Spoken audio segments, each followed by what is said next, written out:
What's up, Power Project fam? This episode is brought to you by Element Electrolytes. Speaking of Element Electrolytes, I actually wanted to ask you, Nsima, you being all jacked and tan and all strong and pretty, do you take your Element Electrolytes pre or post workout? I actually take it pre, during, and post. Oh. And sometimes I'll do more than one pack. So if I finish the pack of Element that I had during like my workout or my jujitsu session, I'll pop out another one, sometimes post. And that hydration really helps my recovery. Because sometimes after you get done with a really hard workout when you are sweating a lot, you feel sore, you feel kind of tired, and you feel drained. There is absolutely no problem with taking more than one pack of Element. Yeah, I'm really interested in trying it like intro workout, right? I've always been one of those guys that's like, oh, you got to have your pre-workout and then your post-workout, and in the middle it's like usually water or something, right? But now with Element Electrolytes, from what Rob Wolf told us about how it like maintains strength and all this other just amazing benefits, I'm really stoked about it. And if you guys want to be like us, we actually like getting the value bundle because you essentially get a box for free. But if you're not ready to fully commit, Element is still offering you guys a free Element recharge pack. So that's an 8 sample pack. All you have to do is cover the shipping. You can do so by heading over to drinklmnt.com/powerproject. Again, it's absolutely free. You just have to cover shipping. Make sure you guys go there and check it out right now. What up, Power Project crew? This is Josh Settlage, aka Settlegate, here to introduce you to our next guest, Brian Mackenzie. Brian Mackenzie is the founder and creative director of Power Speed Endurance and is also the co-founder and creative director of MyState LLC. MyState LLC is a technology-based company that specializes in the delivery of science-based protocols to optimize physical, emotional, and cognitive performance and health via breath practice. Brian Mackenzie is also the president and co-founder of the Health and Human Performance Foundation, a nonprofit organization dedicated to researching how breath and innate tools can optimize and help health and human performance. Brian Mackenzie is a pioneer in the development and application of custom protocols to optimize human health and performance. His work harnesses and integrates respiratory, movement, strength, conditioning, and endurance-based training approaches to elicit unprecedented positive results.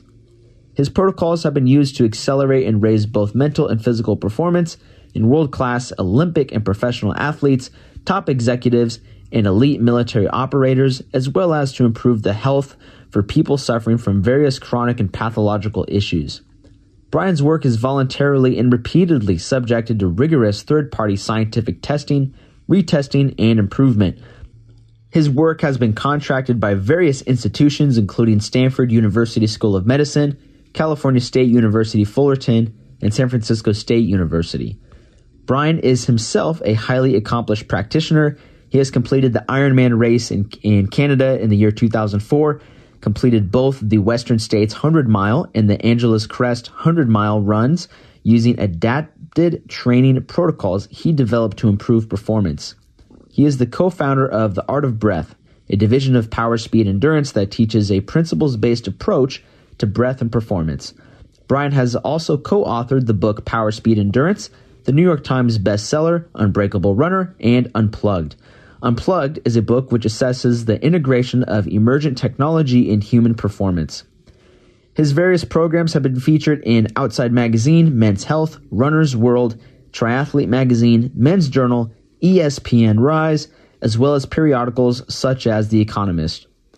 Brian and his protocols have been featured in 2 of Tim Ferriss's New York Times best-selling books, including The 4-Hour Body and Tools of Titans. Brian has worked with various athletes around the world, including Ari Emanuel, Dr. Kelly Starrett, Tim Ferriss, various branches of the U.S. military, including the Navy, Army, and Marines, Canadian military branches, surfer Laird Hamilton, CrossFit Games champions Tia Claire Toomey and Rich Froning. And as many of you guys know, if you're a fan of the Power Project, Mark, Nsima, Andrew, and myself are huge fans of John Bones Jones, and Brian Mackenzie has had the pleasure of working with John Bones Jones in the past. But that is a different story. Please enjoy this conversation with Brian Mackenzie. Oh my gosh, this tastes so good. So, you know how we sometimes put the chocolate element in coffee? Let's record it. We're recording now. Oh, we're recording? Yeah. All right. So I wish you guys heard the collision story. That's for another day. But I just put chocolate element in coffee, but I also had some of that fat-free, or not fat-free, but calorie-free Coffee Mate. So it's like salty, and sweet. It's like Oh. perfect. That's Delicious. the trick. That's the trick. Yes. I like it. Mhm. I like it, Natty Professor. This element stuff's no joke. Getting that little extra sodium in there. Jesse Burdick was just telling me actually on the phone today, because, you know, I've told you guys before I have some issues with my sleep, and he was like, you know, hit up one of those packets before you go to bed. I'm like, I do all kinds of stuff, but I haven't tried that yet. I haven't done that because he said a gram of sodium before you go to bed might help you hold it together a little bit more in your sleep, because sodium can help you to kind of hold water. So anyway, today's going to be awesome. We got our boy B-Mac on the show. It's been a long time since I've seen him. So even seeing him via Zoom will be pretty cool. Man, it must have been like 8 years ago. He came into the gym and he wanted to learn about getting stronger. And I knew that he was a runner. I knew that he was somebody who did like 100-mile run or something. And I was like, this guy's out of his mind. What's this deal? And even back then he was kicking around, like looking for answers. And I admired that right away. Cause like, you know, a runner coming in and visiting a power lifter. I thought that was cool. Then also he was friends with Kelly Starrett. And on day one of him being at Super Training, we did some chain suspended good mornings. And I've shown you guys like the kind of weights I used to do on that. Yeah. So here I am, you know, 300 pounds. And here's B-Mac, you know, 106.2 and 180 pounds or whatever he is. And we're doing good mornings back and forth. And I think he's just like, what in the fuck am I doing? Like, why did I come to this? You know, why did I even ask a question? I'm like, you need a stronger back. You know, you need to be able to squat, bench, and deadlift. And anyway, it was we had a good time that day, and look forward to talking to him today, because he is now, you know, one of the leading guys. We keep hearing his name being mentioned over and over again when it comes to breathing. I mean, people are talking about Wim Hof, and now they got Mackenzie in there, and they're talking about a few other people in the space. So it'll be great to have him on the show, and hopefully we can get some more awesome answers for ourselves, selfishly, yes, and for the audience. No, I'm super excited for this one because, you know, we had James Nestor on, which was awesome. We had Patrick McEwen on, and Patrick was great because he also talks about breathing and performance. But Brian is an athlete. Like, he's done a 100-mile marathon. He's done a lot of CrossFit. He takes all of these breathing techniques and he specifies them for human performance and athletes. And these guys do too, but he's a guy that's in the space really competing, right? Or he was competing. So it's going to be super awesome, because I think when you listen to this episode, you're going to get a lot of literally things that you can apply today to your athletic performance. That's going to help you out in your training, and probably tools. I have a lot of questions of things that I've bought that I want to see if he thinks they're legit or not. I'm excited, man. All the breathing machine or whatever from James Nestor that he had recommended, or you have it here? Oh, I brought it. I got to put my mouthpiece on it though. But yeah, this is the I was like, what? this is the respiratory trainer thing. Cool. Yeah, man. Yeah, and I've been talking we had Dr. Gold on the show recently, the dentist that taught us about vitamin D and vitamin K, and talked a lot about sleep and breathing as well. All this stuff it's all very much intertwined, and you can't really talk about breathing without ending up talking about sleep, and you can't really talk about sleep without talking about breathing.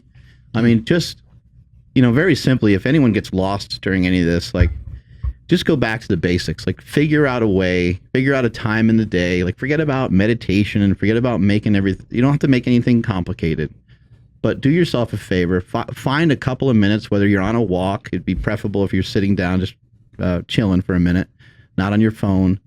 It will literally only take several seconds. It won't take that long. Try some box breathing, just 4 or 5 seconds in, a little bit of a hold, whatever you're comfortable with. Blow the air out 4 or 5 seconds.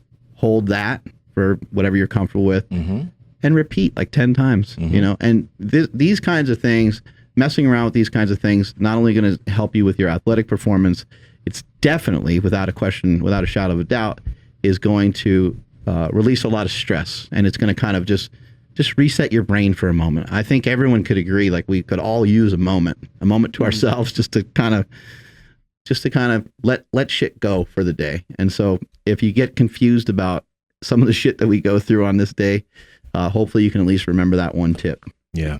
I think also he'll probably talk more about it. I'm going to let him speak more about it, but he does have an app that's really cool. Sick. I think it's called, if you type in state change or something on on the App Store, where it's type in state breathing or whatever, it's going to pop up, and it's very simple actually. There's different breathing techniques for like when you want to wake up, when you want to calm down, when you want to go to sleep, and something else. Oh yeah, state breathing. Oh, it's a good app. I have it. I used it this morning. Oh, sick. And it's cool. Like, guys, before Brian gets on, just go download the app. Just download it. Do some breathing. But like, what does it do? It just coaches you through it, or it coaches you through different types of breathing that'll help you like in different states. So if you're trying to wake up in the morning, there's a breathing technique for that. But then also, depending on how you do with those techniques, after like a day or so, if you thought it was easy, it'll make it a little bit more difficult for you. If it was a little bit too hard, it'll make it easier for you. So the cool thing about that is that everybody's app looks a little bit different with their skill level in terms of their breathing techniques. It's dope. Right. That's cool. Yeah. Anytime like I've tried box breathing, you know, whenever we've had various guests talking about breathing, I feel like my normal breathing is like pretty, like it's okay. But then when I like, okay, I'm going to try box breathing, I all of a sudden lose my breath instantly, you know, so I kind of psych myself out of it. But maybe an app probably make things a little bit easier. People love apps. Makes things easy. Yeah. I got to give props to my boy, the Natty Professor over here, because some of the stuff you sent me on stretching, like the way that you walk people through it, it's fucking great, man. You did a great job with it. Thank you. So I appreciate that. Anybody that wants to be a smooth panther, but like just the way that you talk and the way you explain it, like I think you sent me some clips of other people doing it, and I was like, this isn't as good. Like, I need a Natty Professor here. Like, where'd he go? Where'd the smooth panther go? Yeah. I'm losing the vibes, you know. I had like a chub going for a minute there, and then everything got then it switched over to like some girl doing like a stretch on a box or something. I was like, oh man, I thought we had something going there for a second, and then it went away. Yeah, well, thank you. I appreciate that. Yeah, no, glad you enjoyed it. Doing a great job with it. Thank you. Oh yeah. BMAC. Well, who would run 100 miles for what? What did you see what Goggins is doing right now? Like the he's fucking crazy. Yeah, I can only imagine. Like let me look it up right now. Is it 400? Is that what you're about to say? Hold on.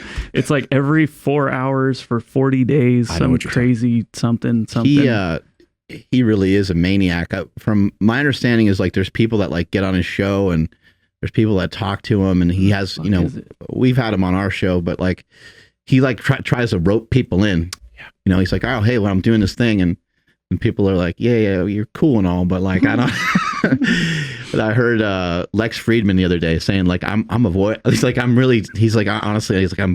the guy for a little while. He's like, I know he wants me to do something crazy. Dude, I think Lex Friedman wanted to do like 1,000 pull-ups a day, right? Or something crazy like that. And then Goggins was like, I'll double you. Shit. I'm gonna do double of what you're doing every single day.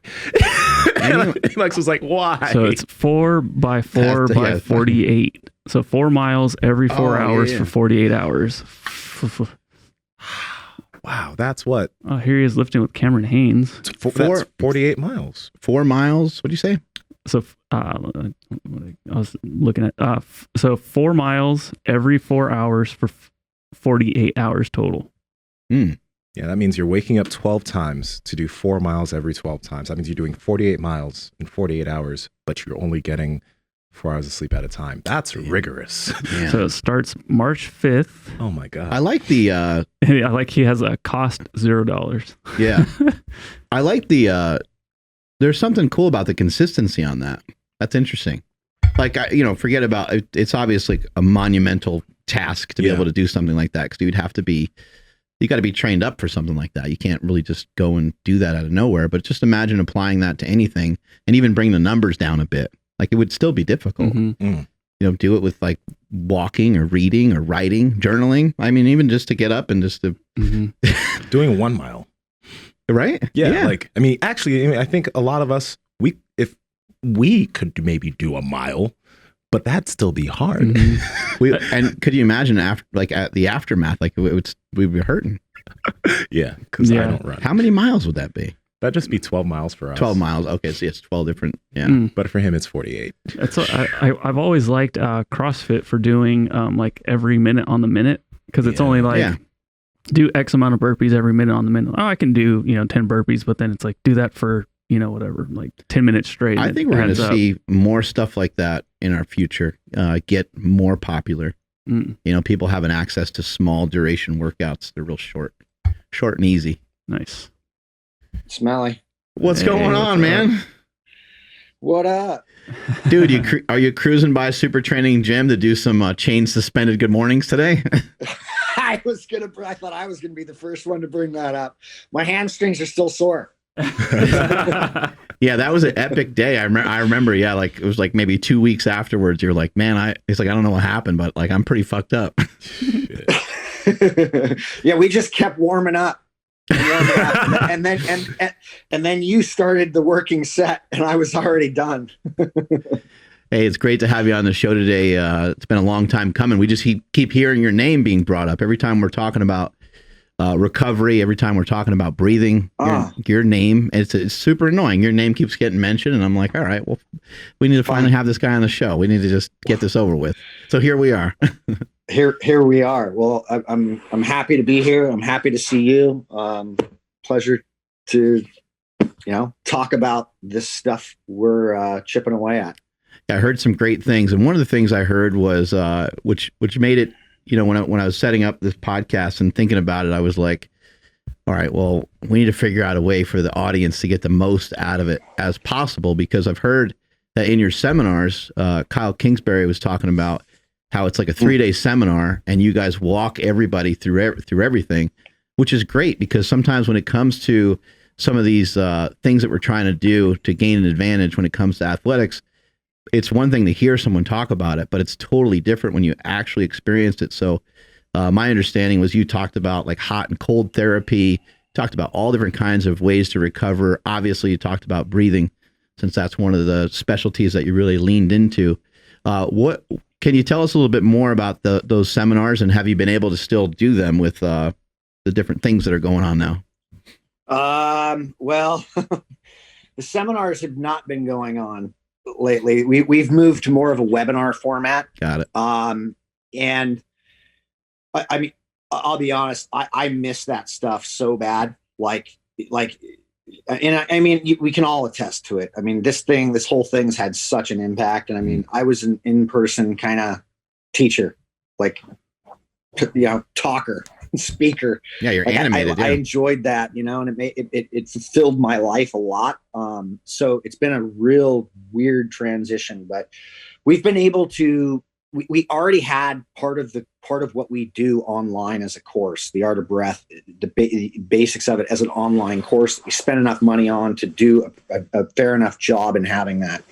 And then we've got enough of the programs embedded as programs for exposure work, so heat and cold. And then we've actually we're really starting to move more into the mental side of this thing, where we think that, we don't think, I mean, this is where where everything's starting to go at this point, but the ability to, really tap into how you can, work better with your mind, and how much breath control actually plays in that, and what are we actually doing with training, and why is training applying? Because, the interesting thing here is that breathing or breath control or hot and cold therapy, they're not necessarily recovery agents.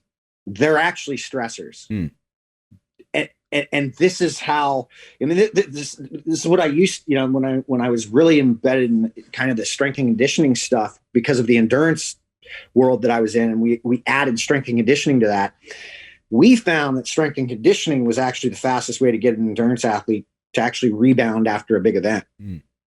It just wasn't doing going to Mark's gym and doing heavy chain good mornings. It might be a little lighter than that, right? But it was still utilizing the concepts of strength and conditioning. And if you really look at the physiology of it, oh wow, like if I stimulate the muscles and the cells in this way, I'm going to get an anabolic reaction versus this catabolic reaction that happened over here, right?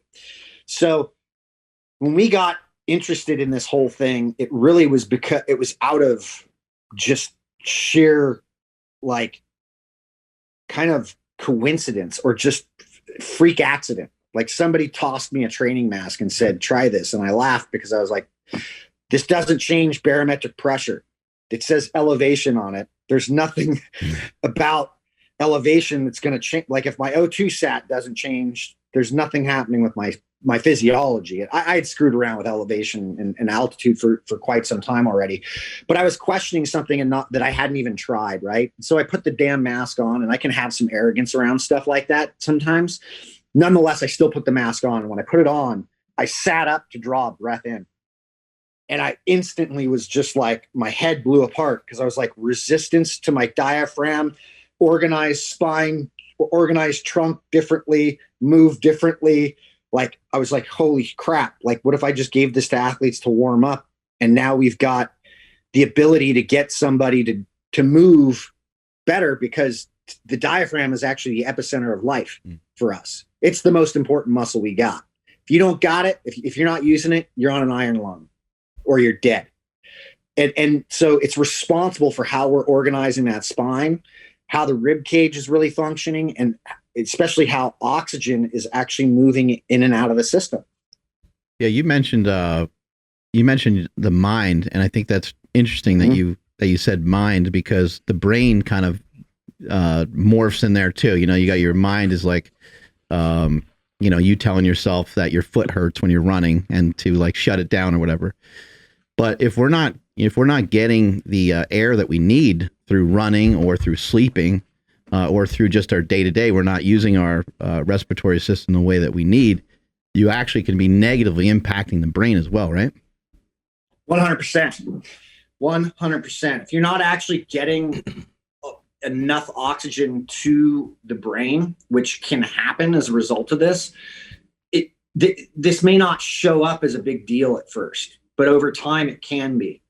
And so by this, there's a dissociative curve that exists with oxygen and carbon dioxide. Think of it as a yin yang, all right? The Eastern medicine philosophy is yin yang, right? There's a balance to everything. The hemoglobin actually prefers to have carbon dioxide on it, because it's the transport mechanism for that CO2 out, right? And so CO2 becomes one of the byproducts of cellular respiration, among a few other things. But it's important to understand that we've kind of demonized CO2 as a waste product, probably unconsciously, or just through just general lack of wanting to take it deeper. But this simple concept is known as the Bohr effect, and a lot of people talk about it. But this dissociative curve exists in order for us to actually optimize oxygen. It's the difference between a freediver holding their breath for like 7, 8, 9, 10 minutes versus, the three of us probably holding in, the less than 5-minute range, right? And then even other people who can't hold their breath for a minute. Well, what's that mean? Well, since CO2 is actually the mechanism that's triggering our brainstem to breathe, that unconscious byproduct is me taking 20,000 breaths a day. Very few of us have enough breath practice or breath work to where we're controlling thousands of breaths a day, right? It's just like, even when I go work out, and I'm working, like every workout I do pretty much works around breath control at this point. We can get into that a little later, but that even in that workout, I'm limiting the breaths I'm taking in. That's nowhere near the 1,000. I'm not going to be anywhere near the 1,000 mark, right? So, but you get about 20,000 breaths a day. And so if I'm overly sensitive to CO2, I'm over breathing. And if I'm over breathing, it's not that I'm not bringing in more oxygen. I'm actually moving out more CO2. So the oxygen has not enough, or it's not as efficient as it could be. So over time, the brain inevitably gets affected by this. But the other big component here is that when I take a breath, it's far more than just air that's moving through here. That we've shown fMRIs of people breathing, and what happens is that blood and cerebral spinal fluid are actually moving through the brain as a result of this diaphragmatic experience in the brain area. And so as I inhale, cerebral spinal fluid comes in, and as I exhale, blood goes in, which means the cerebral spinal fluid is pushed out. So this is that cleanser of what's happening in and around the brain, right? And so there's a very deep interaction with this stuff that I'm not coming up with, per se. This is literally, like, we're talking thousands of years old. It's just been said in a very funny, esoteric language called Sanskrit. Dude, oh man, there's so many questions I want to ask you now that I don't even know where to start. But I think the most I'm sorry. This typically happens. I'm sorry. It's all good. And I'll try and get as basic as possible. No, it's all good. But okay, so I guess the first thing, since you were just mentioning, the amount of breaths we take per day, and how we overbreathe, right? As a population, a lot of people are anxious. So, and then when they get angry or sad, like whatever during the day, their breath responds to it, right? We had Patrick McKeown on the show sometime last year, and he was talking about how, we overbreathe. He was talking about the concept of actually having air hunger and diaphragmatic breathing. And the reason why I want to ask you this is because I've heard you on a podcast mention that, we take 26,000 breaths per day. And I heard you mention right here, it's around 20,000. So when it comes to the amount of breaths that people, I guess, should be taking per day, if you're not overbreathing, naturally you're taking less breaths. What do you think is the amount of breaths that the general population that is not breathing correctly, how many breaths do you think they take per day versus someone who has the breath control that you're speaking about? And what are the things that we can do to have better breath control? I'm not text messaging anybody right now. I'm just going to do some simple math for it. I am going to do some simple math. Here's a calculator. The general population is, so here's what's being called normal now. 20 breaths a minute. Oh. You guys want to do 20 breaths a minute real quick? Yeah. You're gonna hypervent. Yeah. You're gonna feel hot. You're gonna feel hot. Yeah. All right. So we don't need to do it because it'll just waste a minute. But you'll feel high. Anybody can go do that if they want, right? Like Wim Hof, 30 breaths. You usually do that in about 90 seconds during Wim Hof practice. 30 breaths. That's 20 breaths a minute. So now, granted, these breaths that people are taking are not in excess of full tank,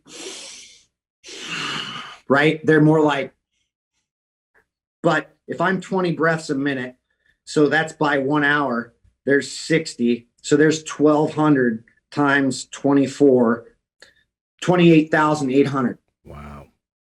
That's general population.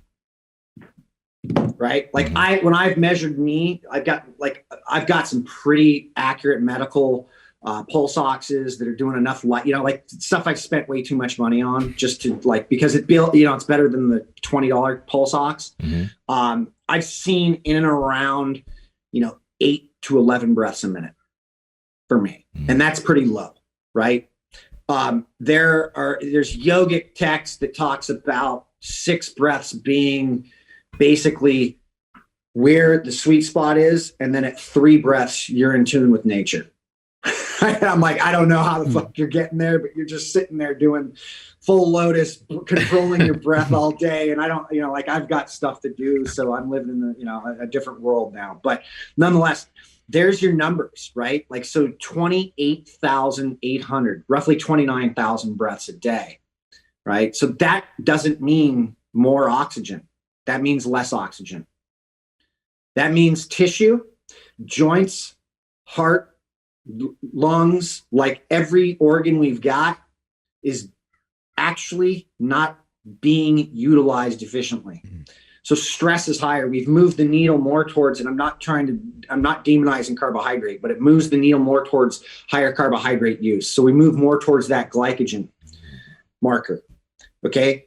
The body does not care. Here's a very important thing. The body does not care how there's not enough oxygen in the environment for the cell to use. Whether that's from metabolic. So if I stand up right now, like I just did, right? There wasn't enough oxygen in the area for my legs because my breathing rate is probably down, right? So it automatically shifts more towards some anaerobic activity. But it'll normalize because my ventilation rate will pick up at some point to to catch up with that, right? Well, what if I restricted that? And I actually played with that a little bit. Like maybe I just shut my mouth instead of opening my mouth. When's it become necessary to do that? And so there's this whole movement towards, strictly nasal breathing. And we've never stood at the line saying everybody just needs to nasal breathe. There's a time and a place for everything. And I think inside, especially, your guys' world, there is need for mouth breathing. But God damn, would there be some easy stuff for you guys to do metabolically just by shutting your mouths a little bit? And it would change so much, especially, well, at least from what I've seen, right? What are some of those easy things? Like push a sled, right? Like the old concept of go push a sled, don't open your mouth. Just push the sled. And when you need to open your mouth, stop. So do you suggest, pushing a weight that allows you to do it in somewhat of a comfortable range, right? Like, you don't want to stack on tons and tons of weight and make it some big max effort thing. And for most guys, and I mean, look, man, I've been to powerlifting meets. Like I did powerlifting when I was much, much, much, much younger, before we even met. Like I've seen people at powerlifting meets. Some people should probably start just by walking. Go for a walk and shut your mouth. Because if you need to go on O2 concentrators when you're somewhere, or, and this is something you'll see at these meets, is like guys going on O2 concentrators. It's not an O2 problem. Right. It's a CO2. Like the amount of mass you're carrying requires more energy. We all know that. Okay. So what's the byproduct of that mass? CO2. It's your carbon dioxide, the offloading, right? So maybe shutting your mouth and even just like walking a hill might be a good place to start if you're a bigger guy and you never practiced it. Correct. And that is exactly where we start with most people, even elite athletes, man. It's like, look, just take the humble pie right now, start here, and let's see what happens in a few weeks. And this got a lot easier real quick. Yeah. That's aerobic efficiency. You mentioned some of the the damage that can be done when you're over breathing. Is there something that maybe someone's not thinking about? Like, basically, I want you to like scare the population straight, because I'm sure a lot of people are oxygen's free, so I don't care. This won't mean like less muscle mass. This won't mean less strength. This will only mean more strength. But yes, you can overdo it and become an endurance athlete if you decide that you're going to do hour-long workouts aerobically, right? Versus like, hey, maybe you just shoot for 20 minutes, right? So here. What do we know DOMS is now? What do we know it is? Like what? Yeah. What is it? So what is research now saying that DOMS is? We've just gotten recent research on this, right? That it's basically the nerve endings have been cooked, right? Mm-hmm. So they need to regrow. Okay. So as they regrow, why are the nerve endings getting burnt? Anaerobic processes, hydrogen ions, the pH is changing, right? Okay. So what if we're building a system that becomes more aerobically efficient to not getting anaerobic as quickly or as long? Yeah. Recovery's better. Exactly. So if I'm implementing strategies around my lifting, if I'm constantly mouth breathing, what am I doing? If I'm over breathing, what am I doing? I've already tricked the wires in just walking, that I'm now more sympathetically charged and using more like, look, man, we're all having a conversation. I'm doing most of the talking here today, right? Why am I so ramped up? I've just tripped my arousal state, because it turns out our system works so beautifully that it says, hey man, you need to be turned on when you're talking. Hey man, when you stop talking, shut up and listen. Shut your mouth. Oh, now I get more parasympathetically. The parasympathetic nervous system comes more online, right? And it's not an on-off switch. It's this dial that swings, and so we start to learn where that swing starts to occur. And so when I have training, it's like, sure, you can mouth breathe, but here we're going to work up to some heavy squatting in the early sets. You're just not going to open your mouth between recovery. You're going to shut your mouth as soon as you come off that bar, which is going to suck. But guess what? We're actually directing how we're using energy so that we can actually build a bigger way to actually get up and come down. Okay. Number one, I'm going to DM you or something because I need to figure out where that paper was. Because when you were saying that, right? Dr. Andy Galpin posted it. Andy, There we go. I'm going to find that. I'm going to find that. But 5 years ago, I started jujitsu, right? And then I started getting into this whole thing with nasal breathing, and Mark and I were talking about it. But for the longest time, like that, over time, I noticed that my recovery after every single session just got better and better and better. I could train every day and go train the next day and feel great. And I was wondering, oh, maybe it's my diet or whatever. But you're mentioning all of this. I'm just like, I've been nasal breathing this whole time since I've started that. And that has helped. That has been the thing that's allowed me to be able to just do this without feeling like shit every day. That's been the easiest thing we've implemented in the fight community was, hey, look, when you go roll or you go like, you can't open your mouth for the next 3 or 4 weeks. Just shut your mouth. Mm-hmm. And if you can't roll more rounds because you need to open your mouth, you don't get to roll more rounds. Just ego trip it, stop it. And then we'll get you there. And then we're going to teach you beyond that. Like, here's the gearing system. And here's where everything falls is it's like, it's either nasal or mouth. Mm-hmm. No, it's nose breathing picks up a little bit, gets a little faster, then it transitions nose to mouth. Then it's, but you know, I've spent enough time here where, you know, you get somebody to kind of understand these concepts. And there's a Galpin worked with her name's Helen Morales. Mm-hmm. She won the gold medal in wrestling. And we were giving her breathing protocols in order to help manage some anxiety and stuff around training, performance, et cetera, and to come down after training, right? Like quick come down, because it's the most potent way to switch your nervous system. If you just actively engage in some slow controlled breathing when you're done training for a few minutes to where you feel like you drop out, that is the fastest way to recover. Carbohydrate, I guarantee you, carbohydrate comes secondary to that. And here's why. What do you die faster of? Air or food, right? So look, and this is a direct way into our nervous system. So Helen took this so far as to listening and watching her opponents' breathing change at the World Championship. Mm. And when her breathing changed, she knew she had it, and she just took her.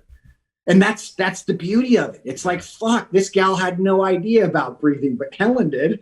And Helen's like, she just started mouth breathing. I know she's gassed. Yes, well, everybody knows in the fight game that if somebody's just slack-jawed, it's time to, I mean, you know, the last boxing match I watched was McGregor and Mayweather. And Mayweather just waited for McGregor to be gassed. Right. Then it was clinic time, you know, and that's exactly what happened. Well, with nothing boxing, against McGregor. Yeah, with boxing in particular, I mean, the price that you pay for having your mouth open is too great. You know, you can get your jaw broken. It's very common. Yes. Someone gets whacked in the jaw as they're breathing that way. Out so easier. Yep. They learn the hard way that's not a great way to proceed. Does this work a little bit like sets and reps? You know, like we get into these workouts, we get accustomed to some lifting, a couple weeks go by or whatever, and then you start to just push a little bit harder into it. You start to feel, a pump, or you start to feel a little bit of, you're kind of fighting through some pain or whatever it is, however you want to call it.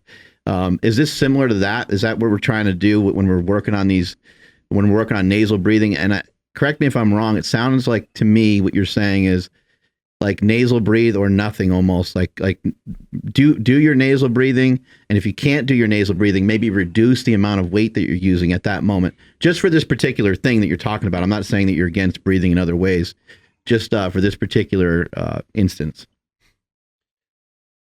It could be, yes. My suggestion to anybody who's serious with training and taking care of themselves and doesn't want to disrupt their progress, right? Like if you've got a meet, if you've got an event, those are important things. If you don't, and you're about life, but you're still wanting to do things, my suggestion is you start with nasal only for 4 weeks.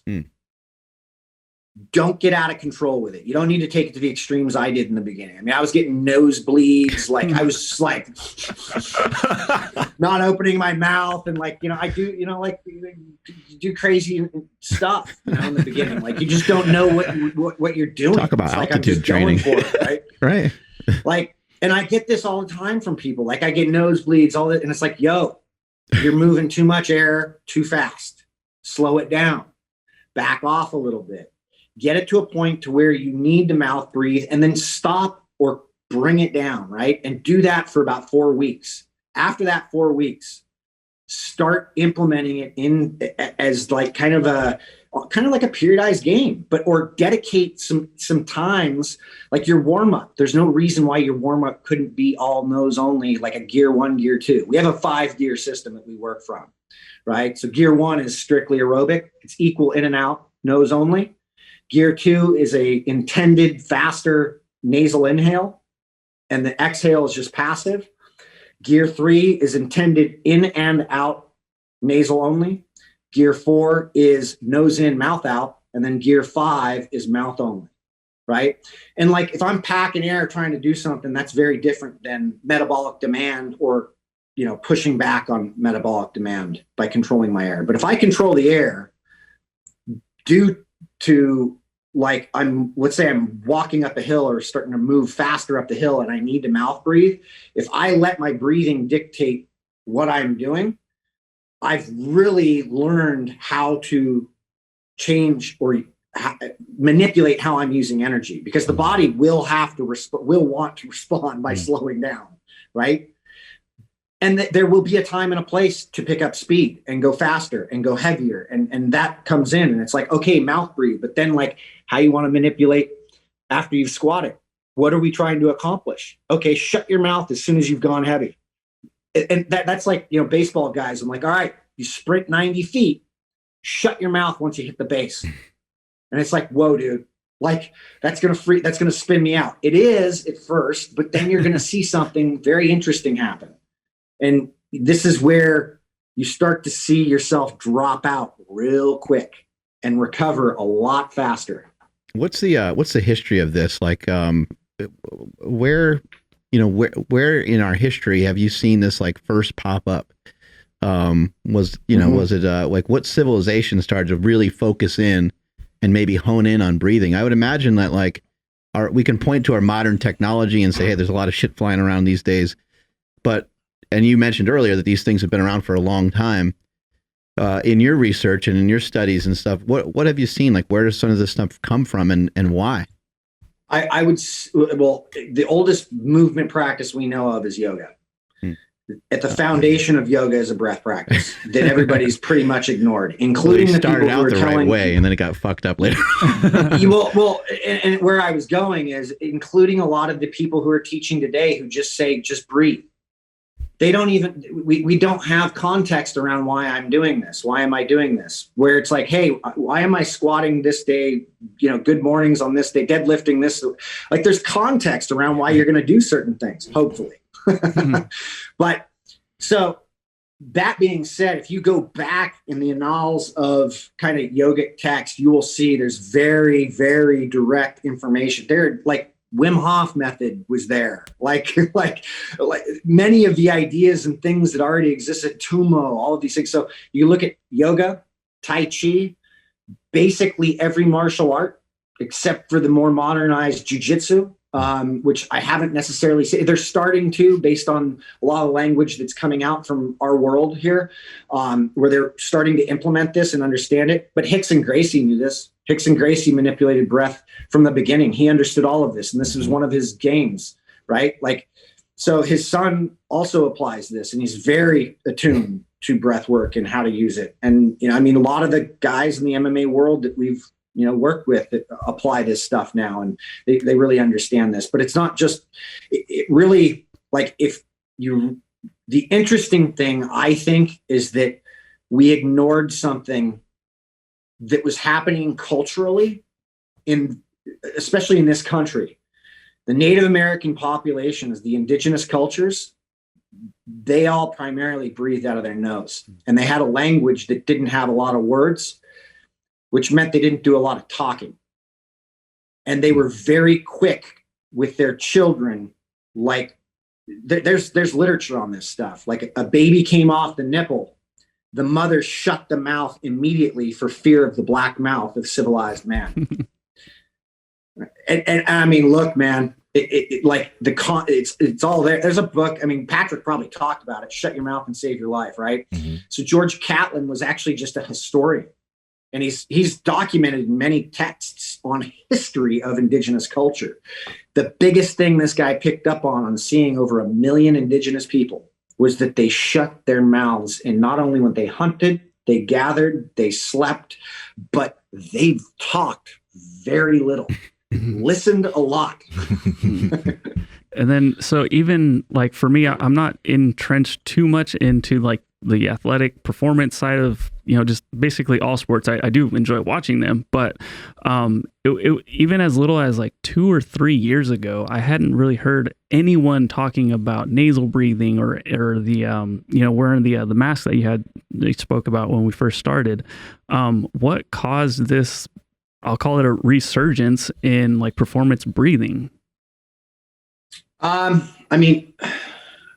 would say a lot of the work that Patrick started with, but Patrick's his work is focused kind of around asthma, right? And what happened with asthma and the Buteyko method, which is an important process of our history, especially with Russian medicine, because it was at the foundation. But I think there's been people don't realize that this has actually been around for quite some time. A guy by the name of Emil Zatopek, who is a Czechoslovakian runner. He won the 5K, 10K, and the marathon, and maybe even the 3,000 meter. But he won like 3 or 4 Olympic golds. Yeah.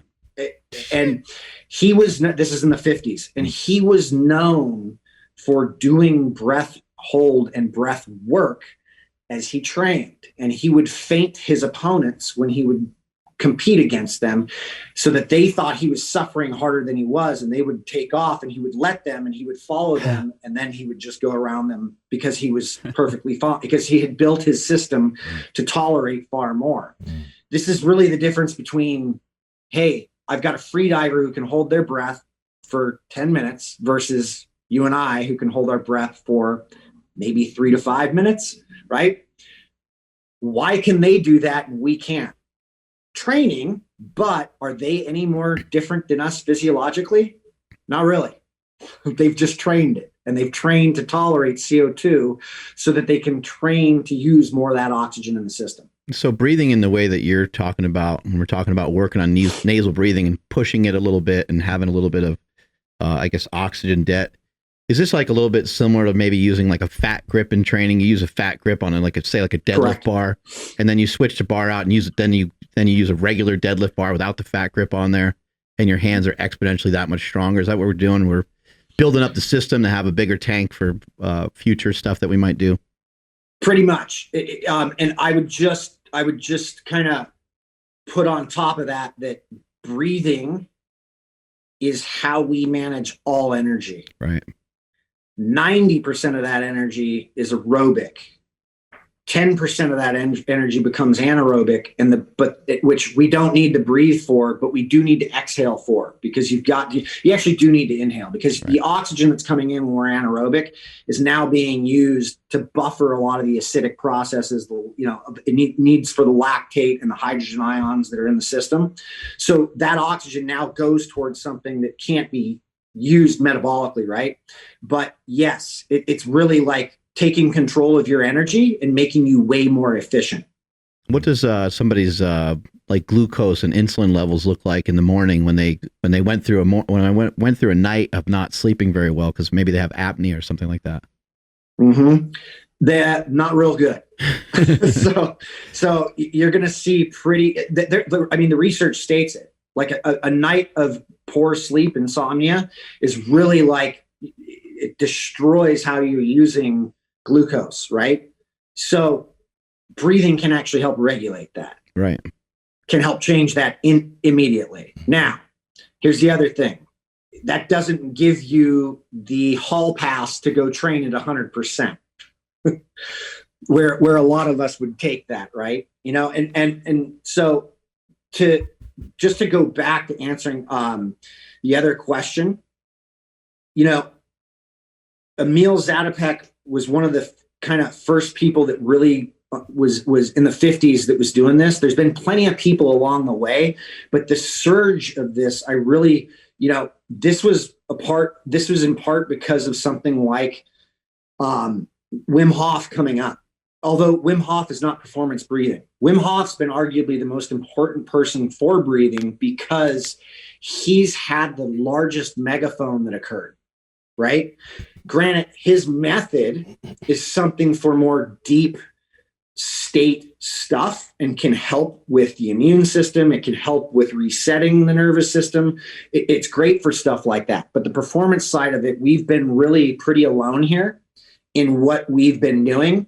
And developing a gear system is the first time we've ever heard of anybody doing anything towards that. But we felt like it was pretty necessary because so many people just thought it was one way or the other. It was like vegan or carnivore, right? Like, I mean, what do I do? And it's like, no, man, you don't need to like go one way or the other. You can really learn how to work things here and do whatever you want, you know. Right.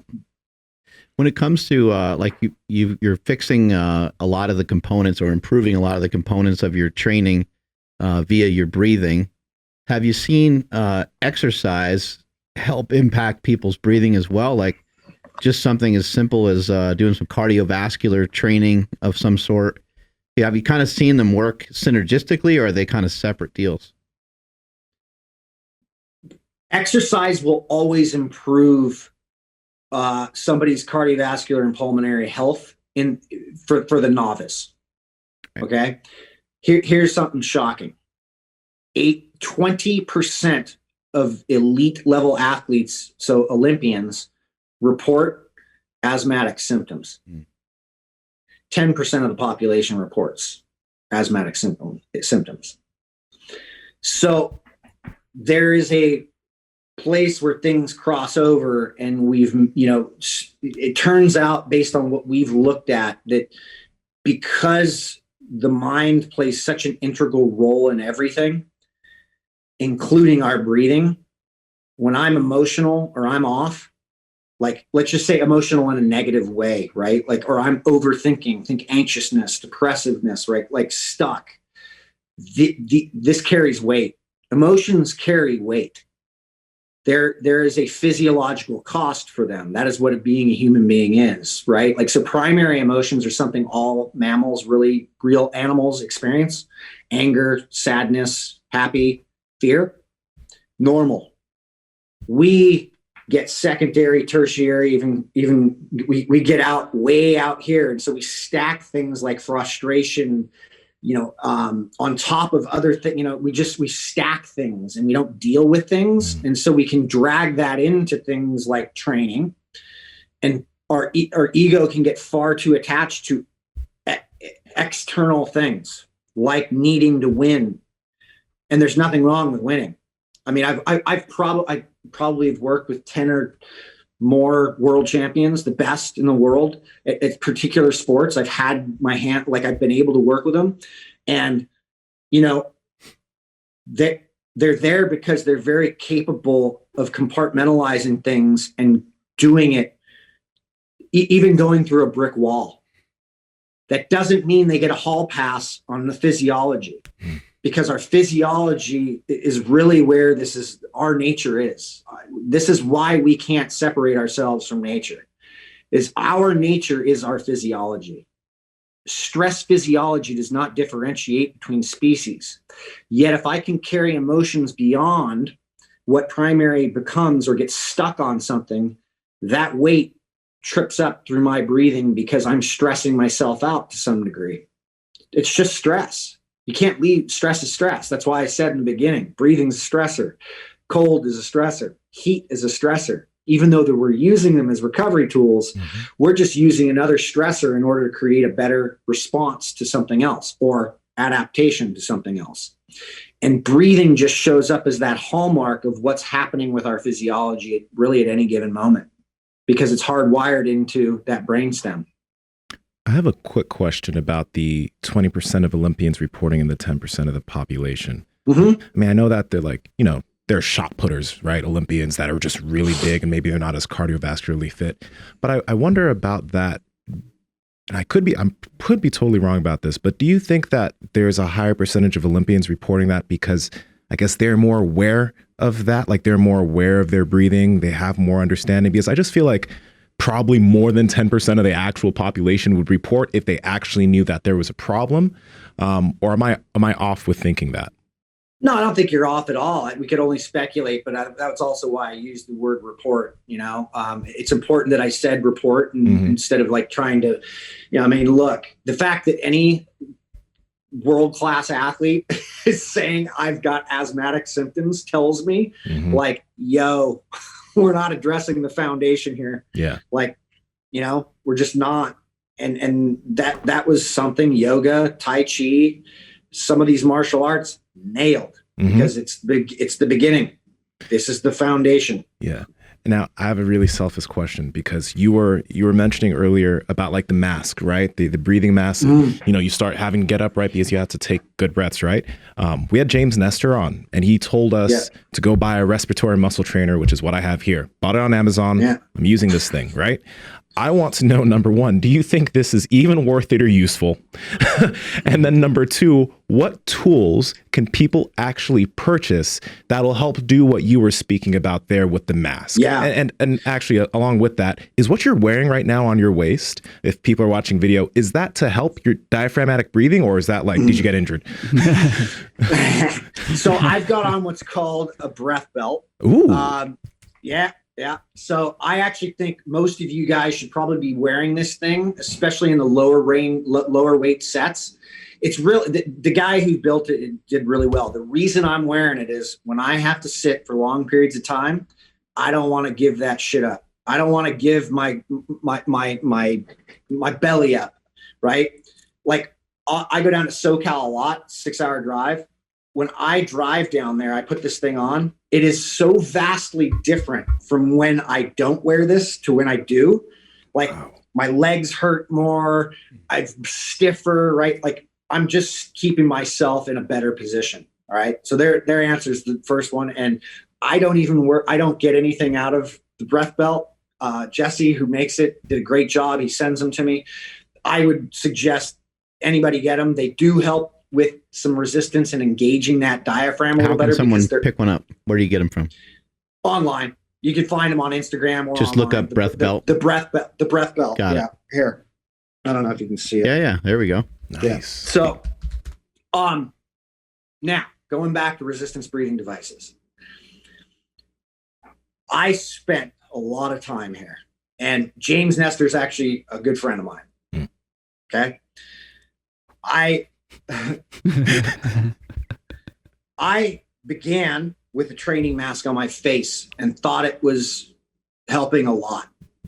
And it was helping some, but it was also helping me develop some compensatory things, especially through the neck, the scalenes, and the intercostals, because you can get away with a lot when you start to fatigue, right? Nonetheless, that's not its problem.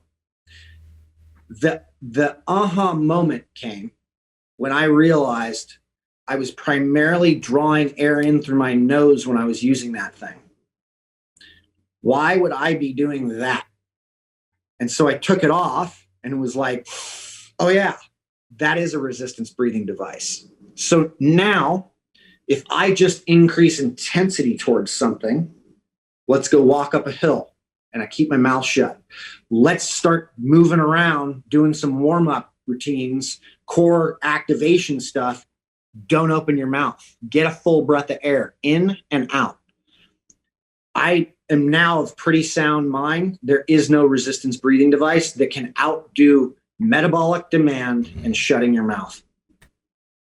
I just don't buy it. And I realize there are people who, think that, they've equated it to like, they're like, well, then that means lifting weights is stupid. And I'm like, do you know the difference between yoga and gymnastics?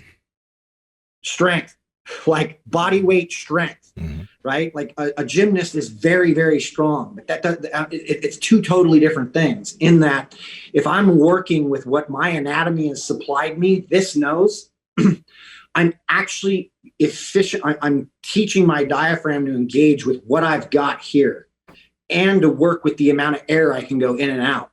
I really don't think VO2 max is the be all end all. I think VO2 efficiency is the be all end all, and how fast you can get to recovering, or how fast you can get up high anaerobically and come right back down from that. Like how efficient you are in these margins is the game. And the only way I know that we can control that is through our breathing. And so learning how to manipulate that has been our game and what we've been playing with. And that's why we moved away from, I mean, look, man, I was on the payroll at Training Mass because I thought it was the be all end all. And I had to stop because I really was like, I don't think we need, I think we've got this thing on our face that's doing just fine. Gotcha.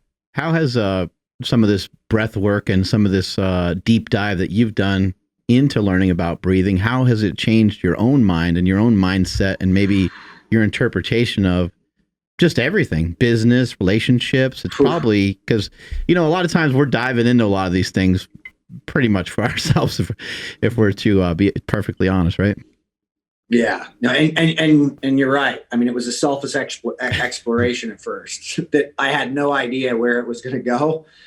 But from a tissue perspective, from my body's tissue perspective, tense, tight tissue has now become supple and way more flexible. I'm less reactive from a nervous system standpoint. I'm way more responsive.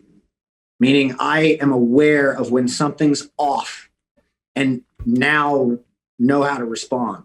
That's being in tune with my breathing, but that now becomes something with how my behavior works, right? Like through my breathing, I've really picked up on my behavior and behavior patterns that I like and don't like. My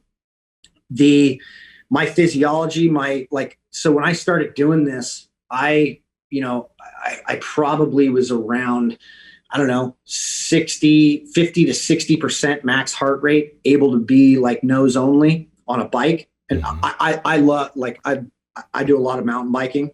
I prefer to be nose only upwards of 90% of max heart rate. I can go to mouth, but I feel more stressed out. I get more gassed. I get gassed quicker. And that's what the deviated septum, nose has been busted a couple times, right? Like it took me a few years to get there, but once it happened, it was just like, this is really strange that I prefer to be nose only at this point. Granted, I'm gear 3, but there's plenty of stuff I do where I take it up to gear 5. Right. And I'm just like, boom, and I hit it and I want to offload and optimize, or even in a recovery process to use a quick gear 5 to shift down and then bring myself into some controlled breathing afterwards. It just depends on what we're trying to manipulate, but it's taught me how to go back to the beginning of what so many other systems and ideas started with. And I was like, we missed something here. I felt like we missed something, and we're just trying to lay a foundation again so people can get more bang out of what they're trying to do for their lives. I mean, my mind is clearer. Like I'm a much better person, I think. I'm calmer. There's a lot of change that's happened as a result of this. This episode of Mark Bell's Power Project podcast is brought to you by Piedmontese beef. And I really want to talk about Piedmontese beef because, in my opinion, it is the most underrated, most untalked about, just underutilized tools when it comes to bodybuilders and their diets. Can you explain exactly why that is, Nsima? Yeah, man, it's actually pretty awesome because we have a lot of bodybuilders on this podcast, and every single time we get one on, we always tell them about Piedmontese because when a bodybuilder goes on a bodybuilding diet, they're like, I want to eat low fat and, I can't eat a lot of calories. And they always end up eating chicken breast, tilapia, just really weak meats, just very weak birds. But Piedmontese is awesome because they have a lot of different options in terms of their meat that have a great amount of protein, like good amounts of protein, but not a crazy amount of fat. So you can be trying to do a diet and you can eat a lot of meat, a lot of red meat that tastes great, that's tender, without all of the extra calories. But I want to give this a big but because a lot of people are like, but I like fat. They also have a lot of options of different cuts of meat that have more amounts of fat. So if that's your jam and that's what you want to do, you have that option too. You can't lose. I like that you added a big butt. We love big butts. We do. Cannot lie. But seriously, stop eating weak birds, like Nsima just said. Head over to Piedmontese.com. That's PIEDMONTESE.com. At checkout, enter promo code Power Project for 25% off your order. And if your order is $99 or more, you get free 2-day shipping. Highly, highly, highly recommend you check out the Flatiron Steak, because what Nsima just said, it's ridiculously high in protein and insanely low in fat. Go check that out right now. I'm really now, again, from the athletic standpoint, I'm curious about where we can learn about more difficult breathing progressions, how to progress or how to utilize breath holds in training. Because I know you can't talk about that all here, but where can we learn more about that? Because when it comes to, for example, the way I use this now, when I do jujitsu, it's pure nasal breathing and I feel amazing. Same thing with training. But now I want to figure out what is the way I can train this more other than just doing more nasal breathing. What do I need to do to get even better, to increase that gas tank even more? Yeah, I think beyond nasal breathing, we've got the gear system program. So we've got a program on shiftadapt.com. So my business Shift, which the website is shiftadapt.com. And we've got a code for you guys too. So if your users want to go play around for a month, I'll give that to you at the end of the show. But there's a gear system program that basically teaches you how to use these gears, right? It's a progressive way to use the gears. And that's pretty important, I think, for a lot of people. We also, on that membership that we'll give people for a month, we've backlogged a ton of webinars that go through a lot of the stuff I've been going over, including gears and how to use this stuff. But we've also got our training. And so they can see how training works and how we use gearing with the training. And so it's implemented in the training. So they can screw around with some of the training and get a dosing of what that gearing looks like, or even take the gear that we're using for the training and mimic it in their own training, right? We also have daily breathwork training that's on there that people can follow along. And it's all geared basically towards people who are active. Because we think people being active is actually important. I mean, I have a big problem. It's not a problem, I should say, but an issue with the psychology and psychiatry world, in that having somebody sit down in a room really calm and having a conversation with them is vastly different than, understanding what they look like in a stressful situation. And it's how are these people moving? How are they exercising? What does that look like? What are the things going on? And so I think that world's starting to shift as well. But, so we've got a lot of this stuff on there. There's a bunch of different programs. There's a nasal development program. So you go through there, you go into the breathing mechanics to understand breathing mechanics as it relates to movement.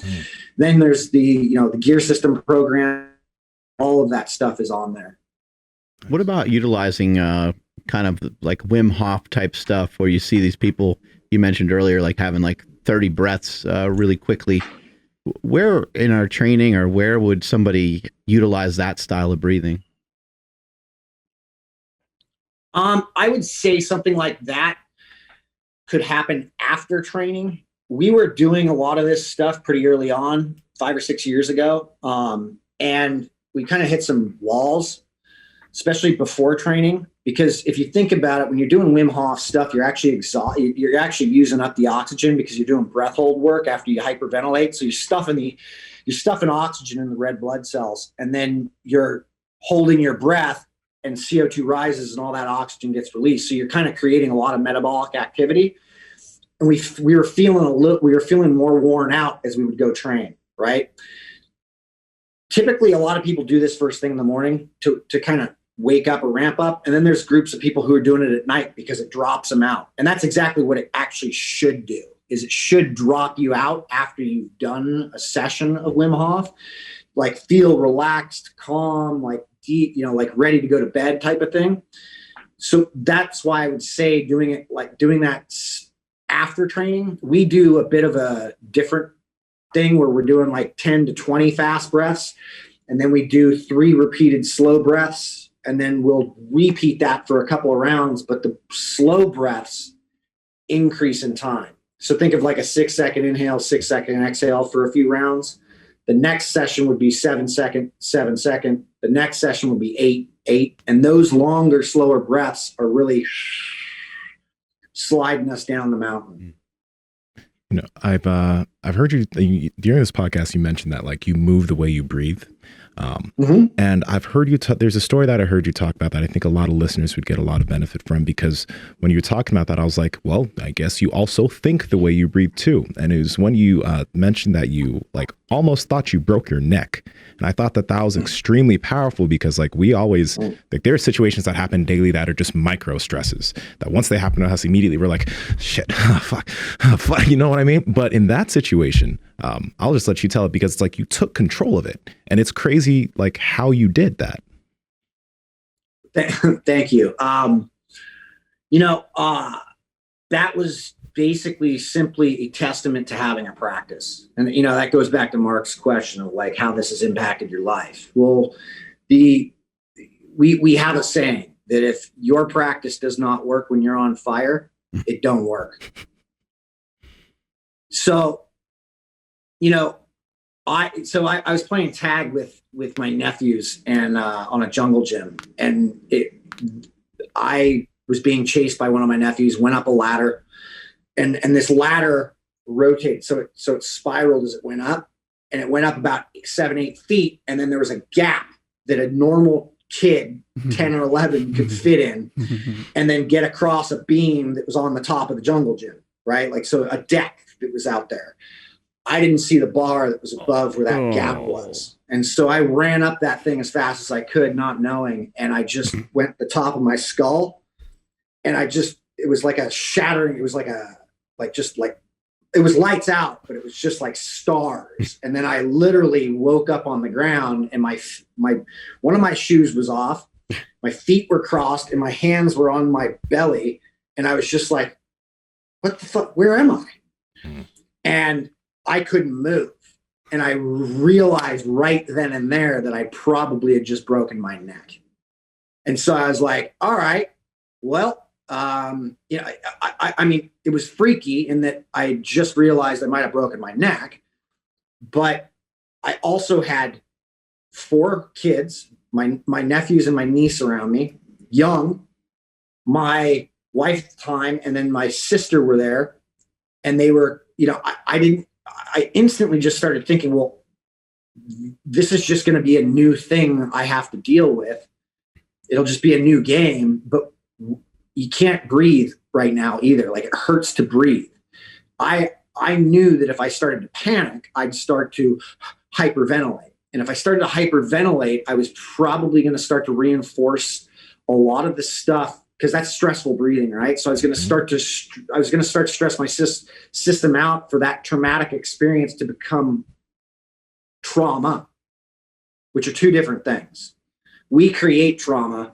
A traumatic experience is me almost breaking my neck. That's a real thing, right? And there was probably a little bit of trauma centered around it, but the fact is I just defaulted into controlling my breathing as best as I could at that moment. And that probably is what kept me from really panicking and freaking out. I mean, I know it is, but it also allowed me to understand that there might have been a new game in town that I was going to be playing, and there's nothing I could do about it. And we forget that life, nature don't care. Everything has consequences, and it's could be over like that. And because we're at arm's distance every day from something that is inevitable that we all know of, we kind of behave or don't live our lives like we're alive a lot. And that really made me think about a lot of shit. And I ended up having a break of neck. I ended up having a pretty severe spinal contusion, needed to go into emergency surgery, have my C3-4, I needed the disc gutted out. I needed to have it fused, and then just to create room in the neck. And then, I took about 3 or 4 weeks before I could walk somewhat normally. I still have, years later, I still have some numbness and cold, icy hot through my lower extremities, legs and feet. And that's a result of the contusion. I'm not, I'm reminded of it every day, and it's cool because it is what it is. I'm walking, which I guess is cool, but I know a lot of people, and they reached out to me who aren't and hadn't changed their lives. And, breathing at its foundation is the way we control our physiology. We can grab a hold of it instantaneously. And that was where I went with it. So, I was grateful that I was able to do that, so anyway. I think ultimately you're talking about, a lot of the things that you're talking about here are all things that can lead to a healthier lifestyle, healthier practices, improved sleep, improved performance, improvements kind of across the board.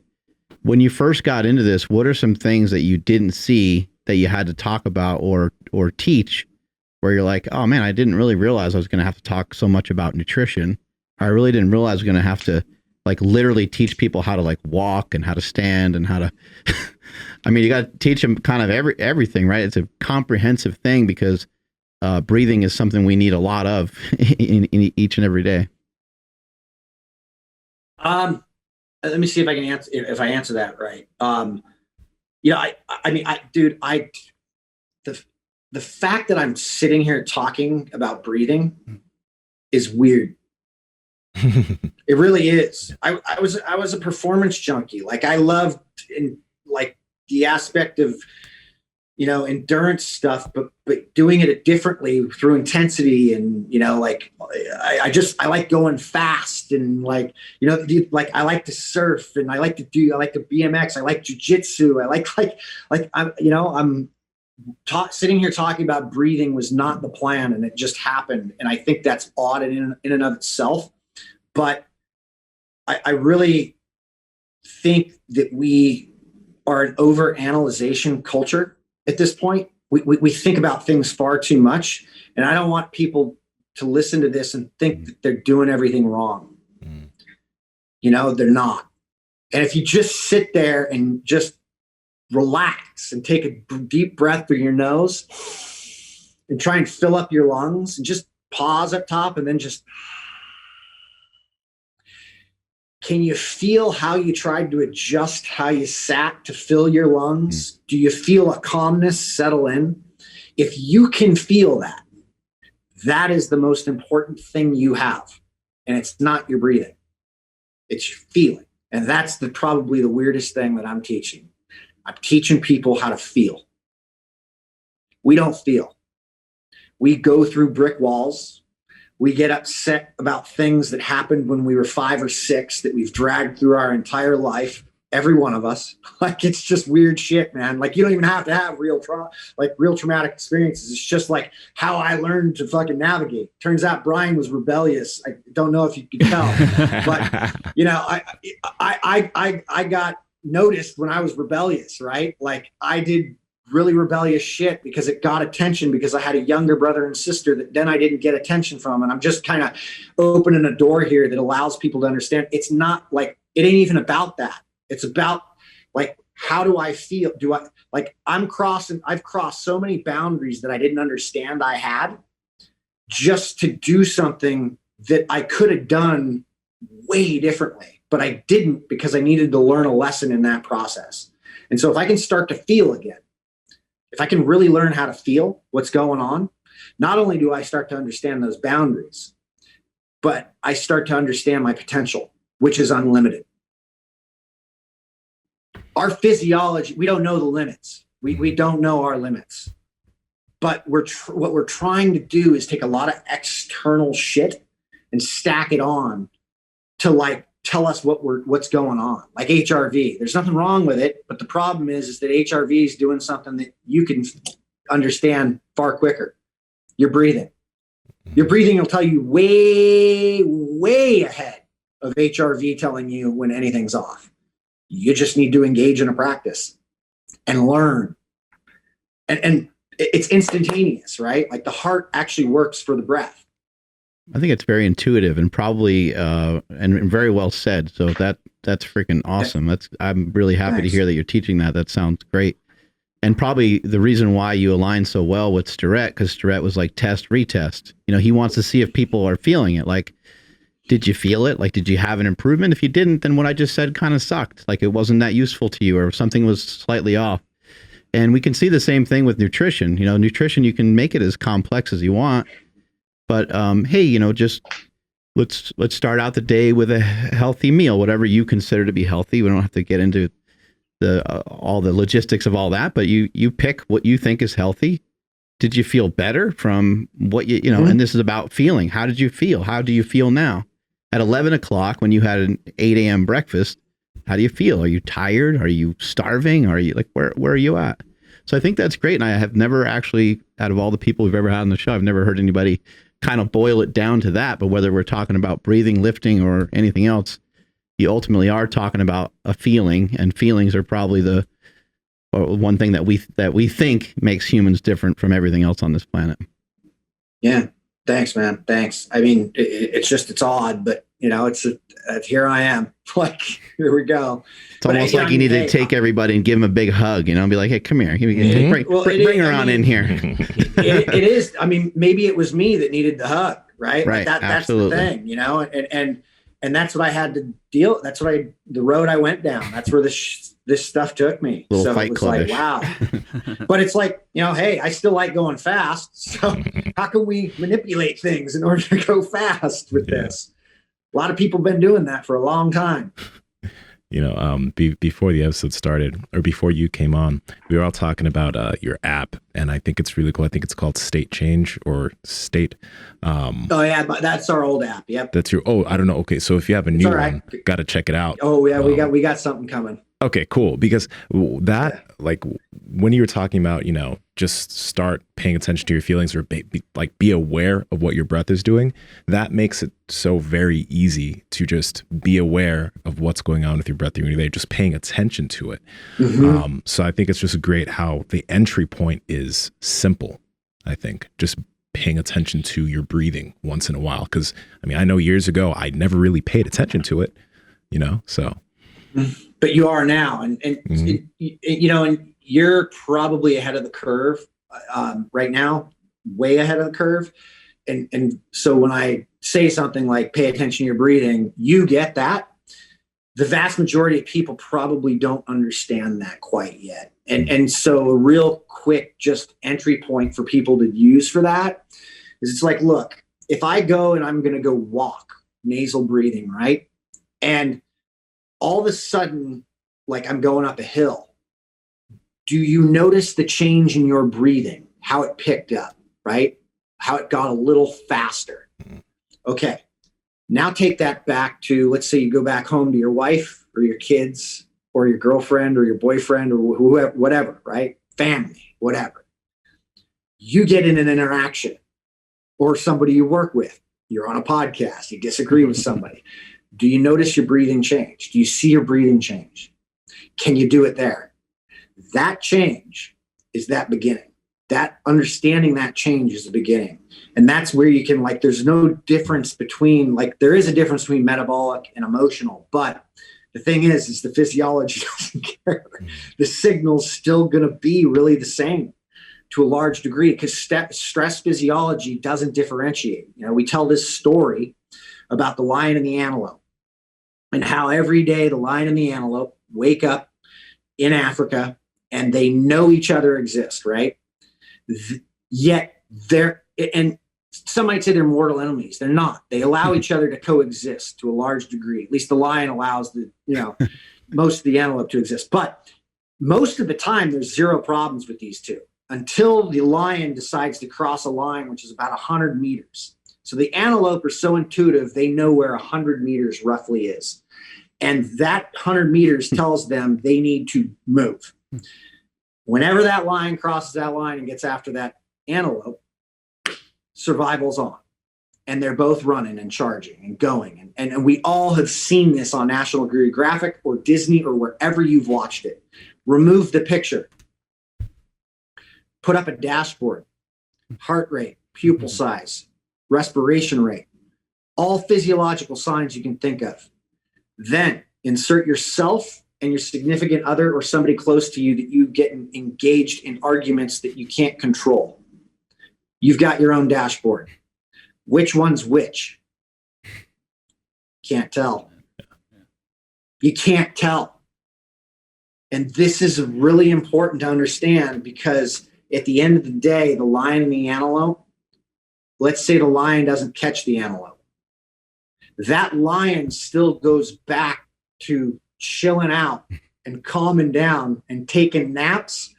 And that antelope goes back to the herd to graze and poops and has no problem, right? Like its function, it goes right back to, they both go back to high parasympathetic tone activity.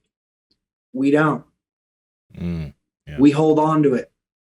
And then we go train really hard to blow that stuff off versus understanding what we just happened in an interaction anyway. Yeah, and then it becomes a cyclical thing, and you're tired and not sleeping properly, and it all just kind of winds into itself. What you just said there is so simple about like walking and people starting to feel their breath, going up a hill versus. But I find some of this really interesting. Like, there's a lot of things that you're trying to teach people to feel when somebody is lifting. Somebody's doing a bench press, we'll say, use your lats or have leg drive. And then people are like, what? Like, what are you talking about? Why would I use my legs when I'm training my chest, bro? Or how do I even use my lats? Or how about a even more beginner question? Like, what are your lats? Like, where are these things located? Doing a little bit of bodybuilding, it's been really strange to learn that after you train for a long time, then you start to learn how to flex your muscles. And it's strange to me that everyone doesn't learn how to flex their muscles. Anyone that's in any sport, I think that would be a great place to start. Like, hey, here are your biceps. But to go back to what you said, you really can't feel certain things unless there's like a hill. So there needs to be like some resistance. So you can't really just start flexing until you've already had some resistance in your arms or in your legs or whatever. Then you could start to actually feel it. It's almost like, human beings are very complex and very smart, but we're also maybe very stupid and very simple. Like, you need to like literally feel it. And if you can't feel stuff physically, it's sometimes hard to be in tune with it the way that you might need to be in tune with it all the way through, all the way down to your emotions, all the way down to our decision making. And so I just find it, really interesting that, take something like running, which is your background, maybe like someone never really learns or hears anyone talk about flexing the hamstrings or flexing the calves, or maybe they don't even possess an ability to feel any of that. But you simply walk uphill with a 40-pound weight vest on. Now all of a sudden you can feel your hamstrings and calves because they're on fire because you have resistance. So I thought that was very intuitive, the way that you brought that up. Thanks. Yeah, I think one of the simplest things for people to actually do is, if you just sit up and just press your hands into the chair or the ground. So you're actually getting some lat activation as a result of that. Right? Yeah, right. Yeah, that pulls your chest up. But I've now taken my shoulders out of my breathing, right? So if I do that and then I just sit up and just slightly push into the chair or the ground, and I just draw a full breath of air in, you should feel circumnavigation of that your rib cage starting to expand horizontally. It's not a vertical thing, although there's a vertical wave that follows through that, or just putting your hands around your ribs and feeling that change if you can get your hands around your ribs. But it's real simple, and just getting that and going, oh, that's how that works. And it's like, yeah. And, Galpin does some pretty cool stuff where he'll poke, he's got athletes. Like, we were working with Trevor Bauer, and we were doing some breathing exercises with him, and he'd poke him in the back and he's like, fill it. And he literally filled the air into his finger wherever he was poking. And you should be able to really learn how to do stuff like that, especially in like core activation stuff, like get into a plank and then have somebody poke and just fill that up over there. And that's how you learn how to control something. It's just little games and stuff you can do. If people are watching the YouTube on that, I was over here just like, we're poking ourselves. Right? Yeah. Yeah. Now that you brought up Dr. Galpin again, I want to ask this because I think when he was on the podcast last time, we asked about some nasal breathing stuff, and he's like, "Oh, we have some research and there's some really cool stuff coming out that we can't talk about." So I think what you just mentioned to us was that really cool thing that he was talking about. But that makes me wonder: is there anything else you have come across in the past year or 2 years that's really cool that we should know about? Because I've also heard that you worked with Dr. Huberman, who we've also had on the podcast, and you guys have been able to have a lot of like cool stuff between the way the cross between sight and breathing, and I don't know anything about that. So is there just anything cool that we should like be knowing about right now? I mean, you want compounding like stuff for that nervous system, vision and breath. Like, think of, so if I put the phone here, like there's a reason why you shouldn't be text messaging or looking at your phone when you're driving. And here's the reason. I mean, everybody's like, duh, bro. Like, but no, here's the actual reason. If I put that phone here, I lost my peripheral vision out here. Right? If I look out there, oh, wow, I can see my hand. There's a reason why nobody freaks out looking at a sunset. And it's not because it's beautiful, although that's a great thing. It's because the math is telling my eyes to downshift. So if I'm in a heated situation, or if I'm trying to downshift, or if I'm trying to do something, I just got off the bar, if I'm looking at things really close to me, it might behoove you to look off at the end of the room so that you can get your visual system and stare there for a few seconds. You can also do things like training the brain system, like to where you're like, this is what we'll do in the tactical community. I work with a guy by the name of Mickey Shook, who does some pretty high level firearm training stuff. And I've gone out and worked with them where we're using sighting to where you're using your thumb or you're using your sights and you're looking at the pin up front, but then you're looking at the target, right? And so you're coming back and forth from each one, right? You're actually training your eyes how to move fast between these things. Andrew does stuff with this where you're looking at the convergence, where you're doing things like looking at a tree here, then a tree further out, then a tree further out, and then coming back. So you're training your eyes how to work within that spectrum to help your nervous system really shift down and change how your brain's operating. Now think about, what do you want to do with your breathing? It's real simple. Think of your breathing as a gas pedal, and your mouth is sympathetic and your nose is parasympathetic. All right. And if I go fast breathing, I'm more sympathetic dominant. And if I go slower breathing, I'm more parasympathetic dominant. All right. So if I engage the mouth for fast stuff, I'm going sympathetic. And I can ramp myself up before a lift and give me beneficial stuff. Like if I'm trying to PR something, right? But I don't want to do that all the time, because then I can create I'm not going to create the best adaptive processes around that if I'm doing that every time. That was some stuff we saw, right? Like you can't just hyperventilate your way into feeling great and like getting more oxygen to come off, because the end road of that, the byproduct of that, the long term of that, is there's no adaptive process from the energy standpoint, right? It's very minimal. Whereas if I'm controlling that, it isn't. So breathing just becomes, if I'm trying to calm down after a set, divert to nose breathing, trying to slow that breathing down as fast as you can, right? You guys want to do a quick exercise? Sure. Like just to yeah? Yeah. All right. And the listeners can do this as well, all right? So we're just going to mimic a stressful situation, and I'm just going to ask how you feel. You get to do no special right now. So don't do anything you wouldn't normally do, right? And I just want you to feel your heart rate when we're done with this. It'll be real quick. And then we'll repeat it, and I'll give you some special. Okay? All right. Inhale all the way in through the nose, and then all the way out. And then all the way in, and then all the way out. Last one, in, and then all the way out. Hold your breath on the out. Stomp your feet in place as fast as you can, holding your breath. Go, go, go, go, go, go, go, go, go, go, go, go, go, go, go, go, go, go, go, go. Go as long as you can until you need to breathe. When I see you guys need to breathe, we'll start over. So you stop when you need to breathe. Good. One breath in, wherever you're at. And then one full breath out. One breath in. One breath out. Hold your breath. Stomp in place. Go. Go, go, go, go, go, go, go, go, go. Panic switch is starting to go. Good. One breath in. All the way out. Hold. Run in place. Go, go, go, go, go. It's going to be real short. As soon as you need to stop, go back to normal. Do whatever you got to do to breathe. All right.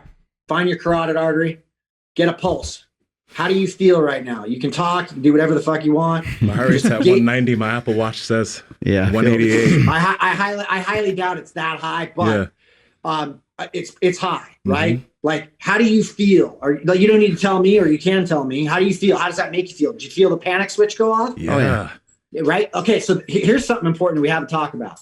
Every single human being, even those who don't have an amygdala, have that switch. Meaning, if you don't have something that deals with fear, right? Because that amygdala really helps with the survival, the threat mechanism. Our most innate drive for survival is our suffocation alarm system. And that is what you just felt. So that panic switch, we set it off, right? All right. You guys feel normalized somewhat? Yeah. Okay. All right. Here we go. Deep breath in. 3 of them. And out. And in. And out. And in. And out. Hold it on the end. Run in place. Go, boys. We're going to repeat this whole exercise, except we're going to do something cool at the end.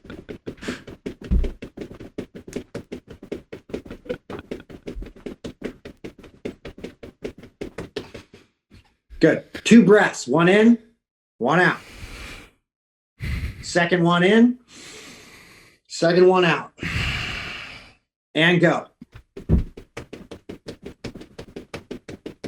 You can even do this from a seated position. And 1 breath in, and 1 breath out. Run in place. Go. Okay.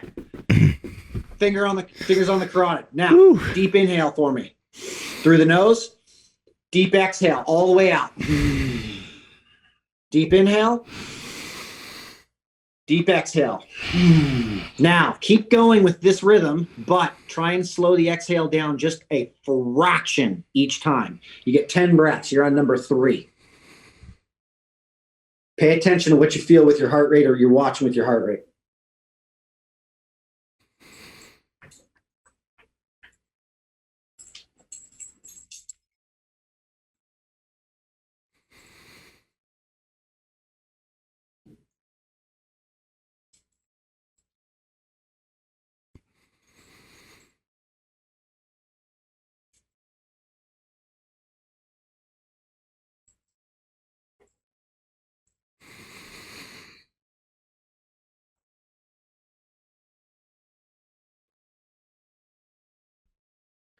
What's the difference?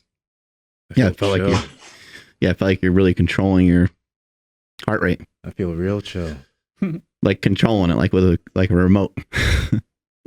and that's why BKS Iyengar was like, the mind is the king of the senses and the breath is the king of the mind. Like, it is literally the remote control to actually engage in how I can manipulate things, including my recovery. So you just did a heavy squat set. What's the best thing you can do?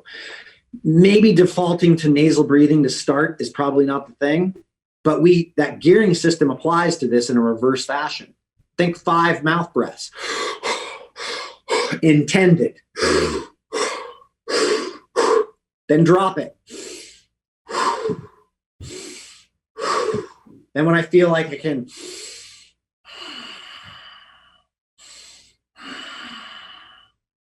soon as I feel like I've brought it down, it's on you. You're the one that feels. Time is a construct. what you feel is real. And if we can get you to understanding what that feeling is of transitioning from high sympathetic anaerobic activity to lower aerobic efficient activity, where we're supposed to function 90% of the time, even if we're a powerlifting, bodybuilding, extreme athlete, you are still supposed to function in that creative space known as parasympathetic, like more of that parasympathetic tone. Very cool. That felt great. Yeah. Felt like a cup of coffee. It was. As it should. What we just did makes me wonder, and I think I've had this question popped in and out of my head while we've been talking, but sometimes when lifters, power lifters or Olympic lifters are getting ready for a big lift, and I think you kind of alluded to it, they'll go around the gym, then they'll go to the bar, and then they'll do an explosive movement, right? So from what we've been talking about in that specific situation for what's about to be done, is that a good habit to do before a big lift? Or is that something that you want to only pull out sometimes, or is that something you don't ever really want to do?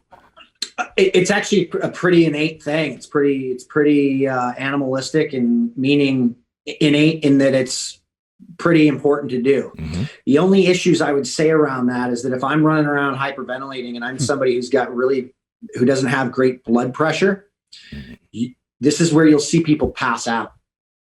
You ever seen anybody pass out? Oh yeah, a lot of times. Yeah. Yep. And hyperventilation. So if you were to hyperventilate and then hold your breath on an inhale, you'll get the same effect. You could pass out and drop out. Right. And so that's what a lot of people are doing. Then they're throwing weight on them. And then, right. And so that blood pressure ends up dropping out as a result of when the breath gets offloaded. Right. So free divers use that technique when they come up from a dive, because they've been holding their breath, and it's the fastest way to get oxygen to diffuse through the lungs. If I do a full inhale, because the alveolar sacs at the end ranges of my lungs are much more sensitive to getting CO2 out and O2 in.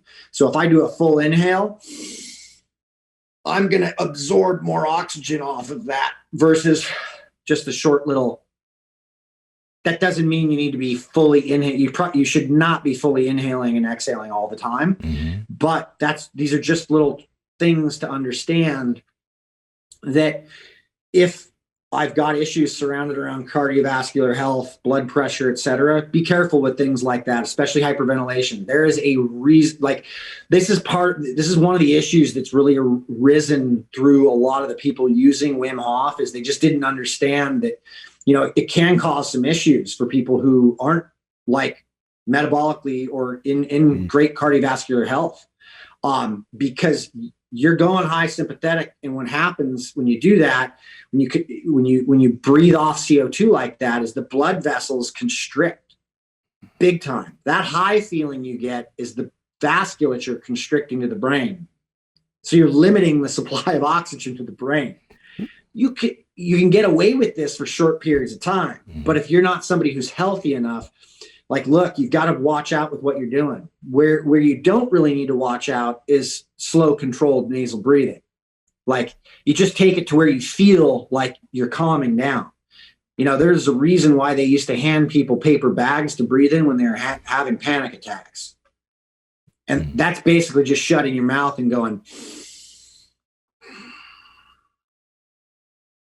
We haven't really seen people hit the floor in training all that much until the last 15, 20 years with CrossFit. What has CrossFit kind of taught us about breathing? I mean, you see these people, men and women, just breathing their faces off, and they hit the ground. They're doing those sweat angels and everything. What have we seen from the CrossFit community? What are some things that maybe they had right or have right, and what are some of the things maybe they need to work on? I think Greg Glassman is probably one of the more intelligent people that's come into the world of strength and conditioning, bar none. He was a genius. A lot of what he's thought and brought to the table was very quickly removed. And he never really looked at it as a sport. He looked at it as something that was a bolt-on to sport in many regards. but that didn't mean he wasn't going to run a business. So I'm just giving Greg kudos for what he created. I think CrossFit as an idea is just like the conjugate method in essence. Like it was the idea of the conjugate method and system is brilliant, right? Like in that it's constant variance towards things to develop for capacity for something. I played in this world for over a decade and was a part of as many problems as solutions, right? I think, I alluded to this earlier with elite athletes, is they are very capable of going through brick walls for quite some time, especially from a metabolic standpoint. And, exhausting the amount of air that you're exhausting comes with consequences. And that doesn't mean you're going to feel it today. That doesn't mean you're going to feel it this year. But your adrenals and things that your tissues, joints, these things are byproducts of what's been occurring as a result of the training stimulus. And what we're talking about here today is really something that teaches us how to use that energy that we're trying to train. And there's a time and a place for it all. There's a time to redline. There's a time not to redline. And Greg's idea was never to redline. It was pretty varied, man. Like I remember when he threw up a 15-mile run at 9-mile run at one point. It was a 15K. And the entire CrossFit world lost their fucking minds, right? Like, and it was like, but he understood. I mean, the guy loved bikes. But going back to what you're asking is like, you got people who never really, they were never really athletes. And then they fell into something that gave them something and made them look good. And, they love that. And I get it, man. Like, I get it. Like, chase that unicorn. But the thing is it's like, you can only go so long at those levels before something starts to go wrong. And where we really see it go wrong is with the population that's really over 30. Because when you're going that hard and you're over 30, like you just don't have the ability, you don't have the hormone complexities that you do when you're under 30, right? And so then things start to fall apart. First it's the shoulders, then it's the, like all of these things start to compound, but these are all related to breathing, man. It's just, we're not looking at it like that. You're saying a joint, but it's like, yeah, well, look, if I couldn't blow off that much CO2, I wouldn't be going that hard. That would require me to make a shape that actually had me understanding my breathing mechanics better. Like if I can't get a full breath of air with a bar overhead, what do? I compensate by breaking that whole thing up and making weird shapes. Kelly was talking about this for years, but now it's like I'm able to take that and go, hey, can you breathe in that position? And this is what you asked earlier. Like, you breathe how you move. Yeah. There's a reason why you're going, because you can't actually get a full breath of air because your shoulders aren't open enough to allow that to happen. Right. So I really think it comes down to understanding your movement patterns and can you breathe through these movement patterns? This goes back to yoga.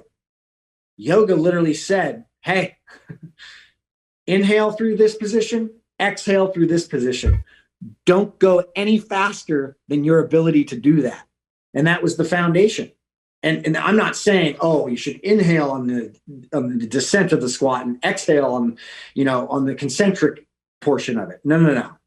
You got to figure out how this really works, where the tank needs to be filled and how you can control the air and move with it so that it actually is benefiting you and you're understanding your movement patterns.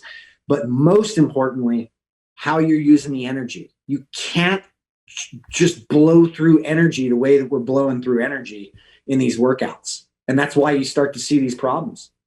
It's just anaerobic the entire time, right? Like you're just exhausted.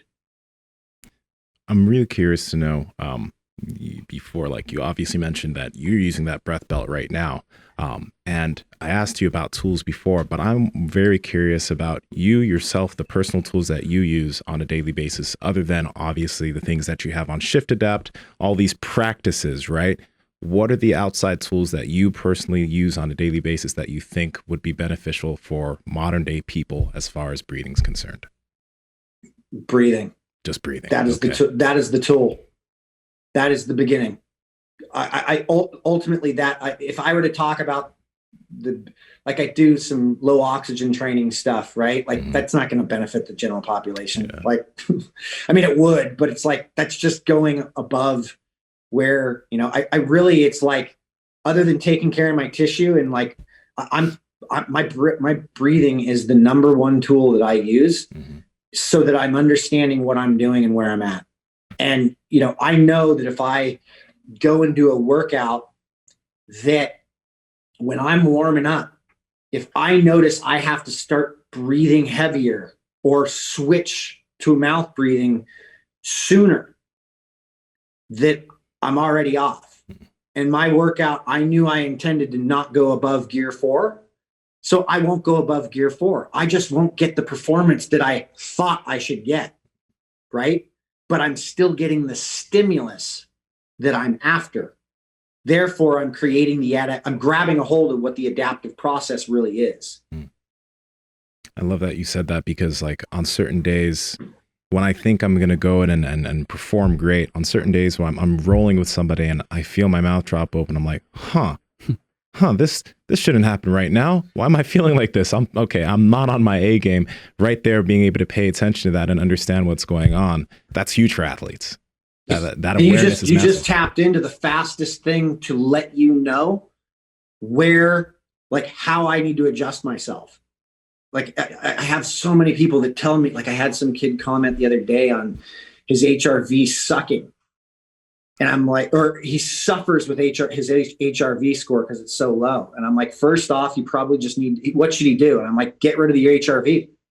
If you're using words like I'm suffering around my HRV, you shouldn't have HRV, bro. Like that needs to end right now, right? Like, just pay attention. What are you trying to do? What do you want to do? And it's like you said, you know where you're at and where you want to be. If that changes, I should probably just back off a little and I'll live to play another day. You've had a lot of success with some books. You have anything in the works that you're working on right now, book-wise? I do. It's just beginning, although it's been a big process for the last kind of year or two. I really wanted a lot of the dust to settle with the breathing stuff, to know the direction I really wanted to go. And so I've got one in the works on energy control, and it's not just, it won't just be about breathing. It will have breathing in it, but it's really like, the cost and weight of emotions and what we're doing, how we're training, how we get to the bottom of this stuff, what energy control really means, how we can grab a hold of our physiology and be closer to what we, get the adaptations that we really want. Can you let us in on this new app? What's going on with this new app? Yes. Top secret stuff going on over there, or what? It's not top secret yet. Not top secret yet. It's not out yet. I partnered with Adidas Labs. So yeah, they came to me because the state stuff, the partnership with state just really didn't work out. It was pretty tough. It's a great app. So if people want something to go play with and use state breathing, just type it into your app. It's a great place to start. That was the basics. What we're doing now is the new app's this business is called Pneuma, Pneuma, which is Greek for spirit or breath. And this will be kind of a walk into a personalized experience for how you manage breathing, how you use breathing, right? Like, so we've talked about CO2, right? Well, we all have kind of this unique fingerprint with CO2 tolerance, sensitivity. So we measure that. We measure it from a static standpoint. We measure it from a humming standpoint, and we measure it from a metabolic standpoint. We also do a psychological assessment because I was able to, with my work with Andrew Huberman began when he brought me into a research project where I was able to take people coming in for this fear study and fingerprint them based on a psychological screen they did, which is the Harvard Emotional Reactivity Scale at the time. we were able to see which protocols worked with specific groups of people, like how people respond. It's not a test. Like you don't cycle out. It's an assessment. Like, hey, how do I manage stress? It turns out not everybody responds to the same breathing protocols the same way. And unfortunately, that's kind of how we all were running around at first. And a lot of people still do. And I'm not discounting what people are giving people in a broad sense, like Wim Hof can't be impactful or isn't impactful. Think of it as like a target, right? Any breathing is really like hitting the target. You're going to hit the target. Like you're going to make some changes.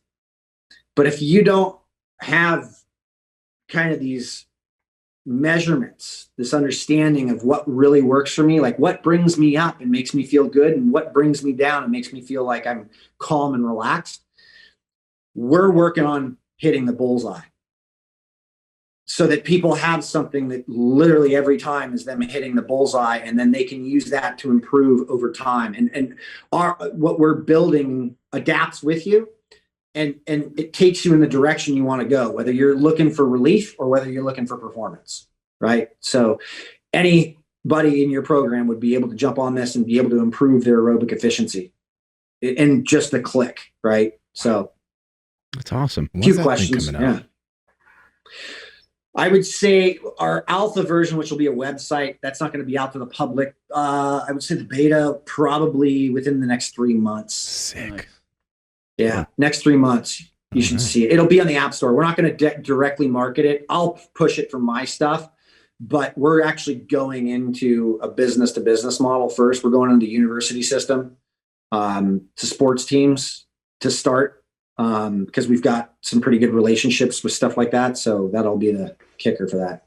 Nice. You mentioned earlier about giving out a code to your website. Yes, sir. So let's take care of that. Let's get that out there. That's right. That's the shiftadapt.com, right? Shiftadapt.com. Go sign up. I'm excited. For the membership under performance. It should be on the front page too. And if they use MB Power Pod, all caps, that'll get them 1 month free. There you go. There you go. Just explore around, have fun. We do webinar. The webinars are free to everybody who is a member. So if you stay a member, you get those for free, just based on the membership. And we just continually bring in more information. It was probably like 7 or 8 years ago that you were at Super Training, right? It was a while back, right? Oh, at least, yeah. I saw that video because remember I came, you picked me up from the airport in your minivan. That's right. I think I saw that video 4 or 5 years ago. And yeah, the minivan's not a myth; it's real. You were so much bigger back then, though. Yeah, it was insane, right? It's insane. You look so much younger. Yeah, going through a time warp. Yeah. Anyway, great to have you on the show, and it's great to have that experience with you 8 years ago when you were working your way up, climbing this fitness ladder, if we're going to call it that. And look where both of us are. I mean, we've both been able to turn this into something, I guess, right? And so it's really cool to see the success that you've had. I really admire it, and congratulations on a lot of the success. Oh, thanks, Mark. I appreciate it. Same to you, man. I'm really stoked you've been able to just charge away with all this stuff. It's really cool to see, man. Yeah, we got to have you here in person and see if you can make us pass out or something. Yeah, yeah, man. I mean, I'm not too far away. I go through there all the time. Hell yeah! Oh man! All right, man. Good having you on the show, and take care. Yeah, thanks, guys. Awesome. Thank you. See you. All right, have a good day. You too. Well. Dude. I was like, how many times is he going to make us jog? Is he about to make us pass out?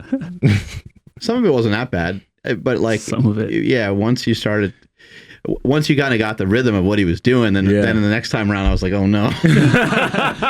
So then that panic started to set in a little bit quicker. Yeah, before anything happened, which is great.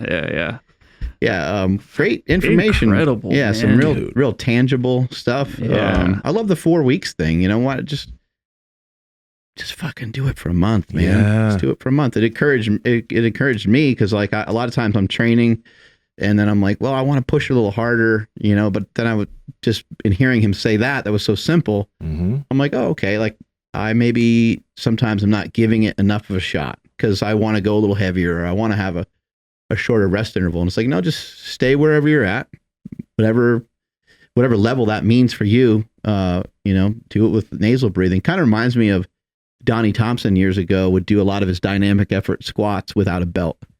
And the reason why he did it without a belt was to prevent him from using too much weight on a day where he's supposed to move the weight fast and explosive. Mm-hmm. So in this case, our intent is to, breathe a little bit better. Here's a great way to gain access to it. Most of the people that listen to this show are already on their way and already into lifting. So it just seems too easy not to try. Absolutely. Yeah. Right after I read The Oxygen Advantage, when I told you about it, that's what I did. I didn't do this for I didn't just say, I'm going to do this for 4 weeks, but I was just like, I'm going to shut my mouth. I'm just going to try and do everything just through my nose. And by doing that, there were periods where things were pretty hard, but just kind of got easier and easier and easier. And now it's just like, it is the normal mode of everything I do. And it makes such a big difference. Yeah. I got so pumped when I heard him talking about the study that Andy Galpin did and the recovery, because I've been feeling this for years and it's just it makes sense. It makes so much sense. It's crazy. It's starting to add up. Yeah. I can't wait to share everything you said about, calming yourself down, basically. You feel how you breathe or I can't remember the exact words that he put it in, but I mean, dude, everybody's going to benefit from that. Mm-hmm. We are for sure, but just being able to tell somebody hey, notice how you start breathing around a certain person. All right, maybe they shouldn't be in your life or whatever it may be. But even if you are in that weird stressful situation, just controlling your breathing is that's incredible, dude. Or if you know you're about to go into a situation that might be a little bit more stressful than normal. Yeah. You can just control your breathing a little bit. You're probably starting out. Maybe it's just a tad more relaxed. Might give you the advantage that you need to be a little bit less stressed in the first place. I think that's the thing right there. It's with that example you mentioned, Andrew. If there's a person you notice one day, you're like, oh wow, I start to breathe faster around them. Now you're aware. Now you take the action of slowing things down. Right. Because it's like going into an interview or talking to somebody that you're nervous with. You can't just avoid it, right? You got to be able to adjust your state to deal with the situation at hand. I think a lot of the things that he mentioned on this episode are going to give us the tools to be able to be better and be stronger in these situations. Yeah, we got to come out with a shirt that just says "Close your mouth" or "Shut your mouth." Shut your mouth. Yeah. Shut your mouth. Shut your mouth. Yeah. I think it's interesting. If you end up texting and stuff, I almost sometimes wish that there was a camera on your face, reading the images of because your face is going to move and twitch. And I'd imagine if you get a text that's that you're interpreting as bad, you're going to be and you're probably going to be making noises that you don't even really know, but you're you're breathing weird. And then your shoulders are all weird. You're hunched over, just I don't know, you're getting upset, and it shows through your whole entire system, and there's no ways of hiding that sometimes. And so if we can learn to breathe a little bit better before we do something or in preparation of something, I really liked a lot of the stuff that he said, and the mindset stuff was really interesting. And that's where you get into some of that David Goggins type stuff when he's talking about what running does for him, and he's yelling. You're why is this guy always yelling at me? That's that's the way he feels because he's fucking running, man. He's exercising hard. If you get in the middle of exercising hard, you're gonna feel like wanting to yell at somebody too, because you're gonna be so encouraged and so enthusiastic about it. You're everybody needs to feel this. I don't care who you are. You need to come on this journey with me and run for 48 hours straight or whatever the hell it is he's trying to do coming up. That's why I'm that's one of the things. I was actually talking to Andrew about this before. That's why I was really excited to talk to Brian, because we had Patrick on, but like Brian said, Patrick he does have some focus on athletes, but it's mainly a lot of asthmatics. James Nestor, I think, was someone who made it to be very general in terms of the population, but Brian is big on focusing on individuals that also take this and exercise. You should have exercise in the mix somehow, whether it be lifting, whether it be running, whether it be whatever, walking every day. That needs to be part of the mix. And how can we use breathing to improve that, and then also improve your life, your mind, your feelings, all that good stuff. It's freaking awesome. Yeah. That was I great. like that. I like this episode a lot, guys. Well, and if you're in a sport where you have an opponent, it's really intimidating if the other guy doesn't appear like he's working all that hard. You know, you're like, what the? I mean, I remember in football, like every once in a while, like you would go against a team that just had a really big running back because it's just when you're young, it's hard to just deal with somebody else being just big. Somebody's big and strong, and this other team would just turn around and just hand the ball to this guy, and it seemed like he would just get stronger and stronger, like during the game, and you're like, guys like 240 pounds, you know, the rest of a lot of the other players, they're trying to tackle him, you know. They weigh 180, 190, and the guy just keeps bulldozing everybody. But it would be one thing if like he wore out at some point. But no, third quarter comes around and he's stronger. Fourth quarter comes around. It doesn't look like his hands aren't on his hips. He's not resting his hands on his legs or nothing like that. You're just like, oh, he's just getting started. we better do something about this quick. Yeah, reminds me of the Tiger Woods thing where when he was going up against Mickelson. There you go. And you know, he had like a smaller club compared to what he used, and he out drove him. Oh, yeah. And he's like, "Do you always, you know, drive that far with that club?" And he's like, "Nah, it's usually further." Yeah. And after that, he was done. Like he couldn't even get close. He started missing shots, and it was just all bad. That's something you heard Kobe talk a lot about, or even when if you would watch him play. Like you'd see him looking at his opponent. He doesn't look tired, but his opponent's like looking at him like, right? Yeah. Right. And then like, it's like, you know, in jiu-jitsu, when you're rolling with somebody and their mouth is open and they're looking at you in the eye and like, you don't look tired, that is demoralizing. Like that's where like it legit turns into that's why I think I'm happy that a lot of people are learning about this, but there's part of me that's like, I wish this was my little secret. Yeah, keep it to yourself. Like there's a tiny part, but because now y'all are gonna know why I don't look like I'm doing anything.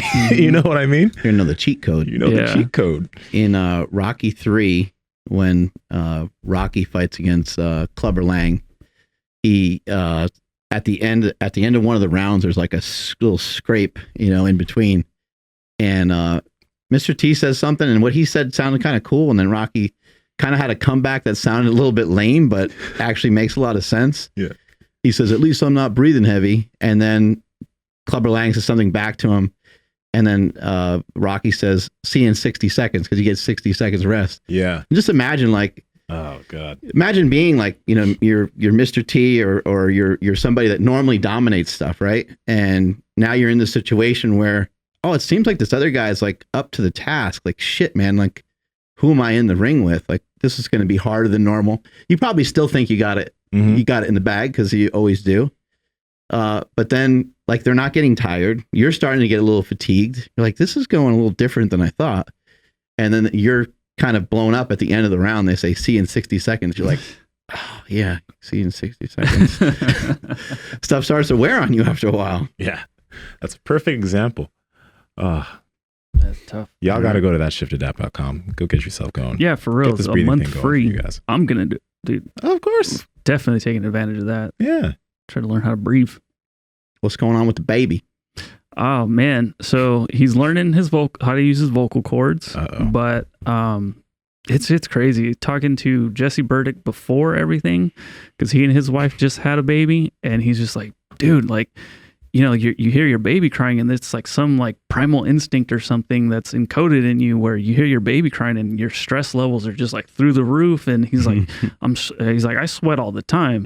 He's like, but now I'm like literally like just going through shirts left and right because, you know, my baby's crying.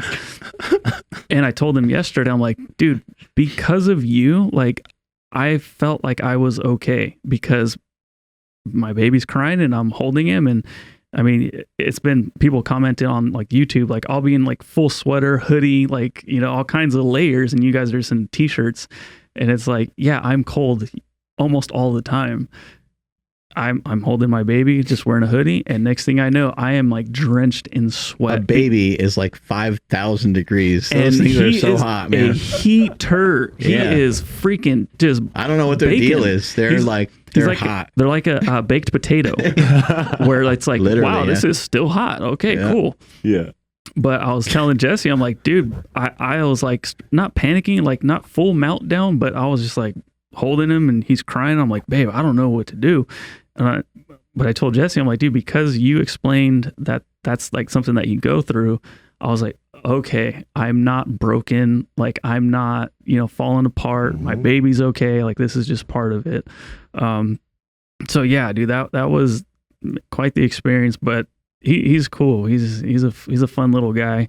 Although he does sleep a lot during the day, and then at night he's just like, "What's up, everybody?" And he doesn't want to go to sleep, so he's crying because he needs to sleep, but he can't fall asleep because he's crying. And Right. it's like, come on, bruh. Like, let's do this. Let's go to sleep. See, he's probably not quite old enough to do like the stiff back move. Has he done that? Oh yeah, yet? Oh, is he doing that? Yeah, I'm like, hey. So they cry and they're like in a little ball, like it's a little baby, at first, and you can kind of cradle them pretty good, but then they get like fussy and they start moving around, they start turning all red, they get hot, then you get hot. And you're trying to like, I don't know, soothe them or whatever. And then they start arching their back real hard and slithering away from you. Their socks fall off, their hat falls off, So like all their shit falls off. He does this thing. So if I'm holding him right here, his They legs get strong quick too. and his like legs kick out, and like he keeps scooting this way, and Yeah. I'm like, dude, come, like, You're gonna fall, bro. where are you want to gonna meet the go? floor? Like, yeah, like, don't you understand? Like, you're way up here. Like, we're like, 4 or 5 times your like body height right now. Like, if you fall, like, this is gonna be bad news for you. Like it really is. 4 seconds in the nose, 4 seconds out the Right. mouth. Oh my- Hold.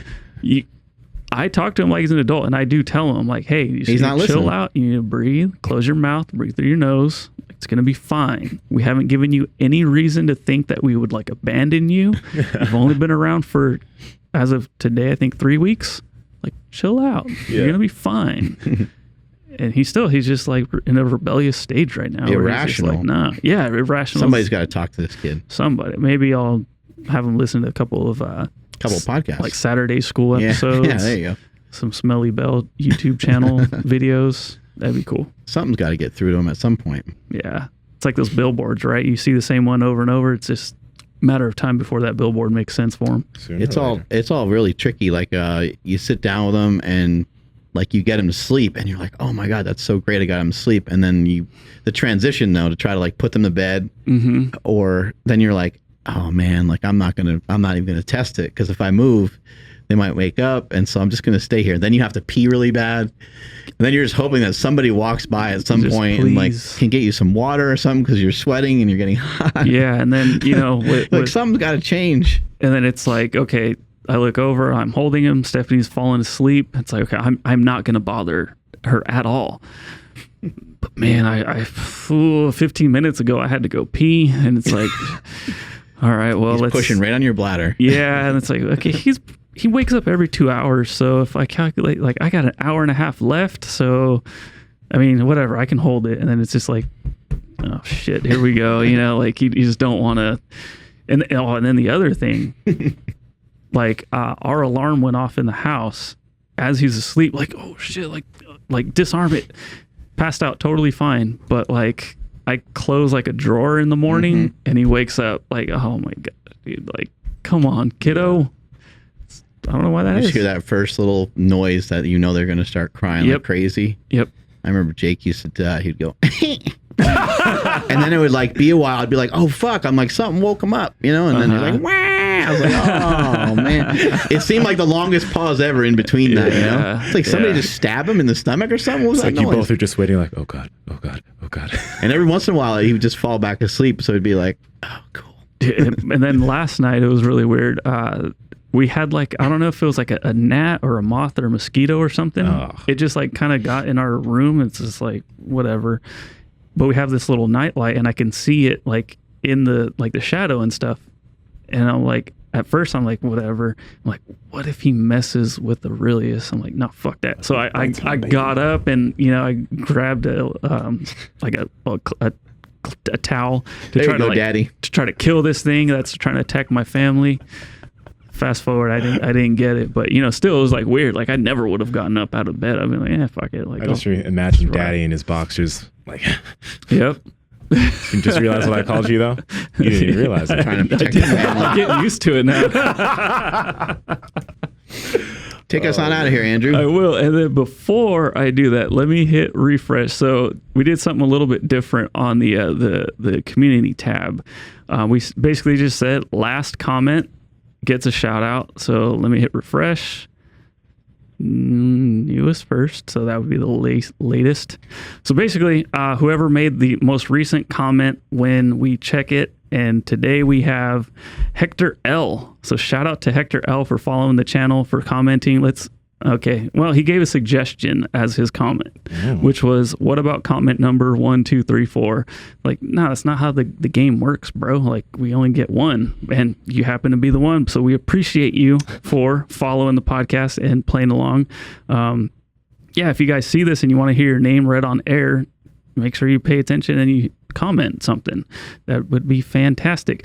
All right, that's it for me. Shout out to Element for sponsoring today's episode. drinkelementnt.com/power project. Again, they're still doing they're still doing the free Element recharge pack. All you have to do is pay the $5 shipping, and you get 8 samples shipped directly to your door, so you guys can try out these electrolytes that we're always talking about. Please make sure you're following the podcast at Mark Bell's Power Project on Instagram, at MB Power Project on Twitter. The newsletter just went out. It was a lot of fun getting in front of the camera. I I instructed, I showed some of the ways that I like to get protein in my diet, like a little bit extra protein. Cool response from everybody thus far. So it's been really just cool to see that. So again, check out the links down in the description. That's going to be the sign up link to get the newsletter shipped to your email address whenever the hell we come out with one. My Instagram is at I'm Andrew Z, Twitter at I'm Andrew Z as well. And Nsima, where are you at? Nsima Yin Yang on Instagram and YouTube, at Nsima Yin Yang on Twitter. Mark? At Mark Smelly Bell. Strength is never weakness. Weakness never strength. Catch y'all later. Bye.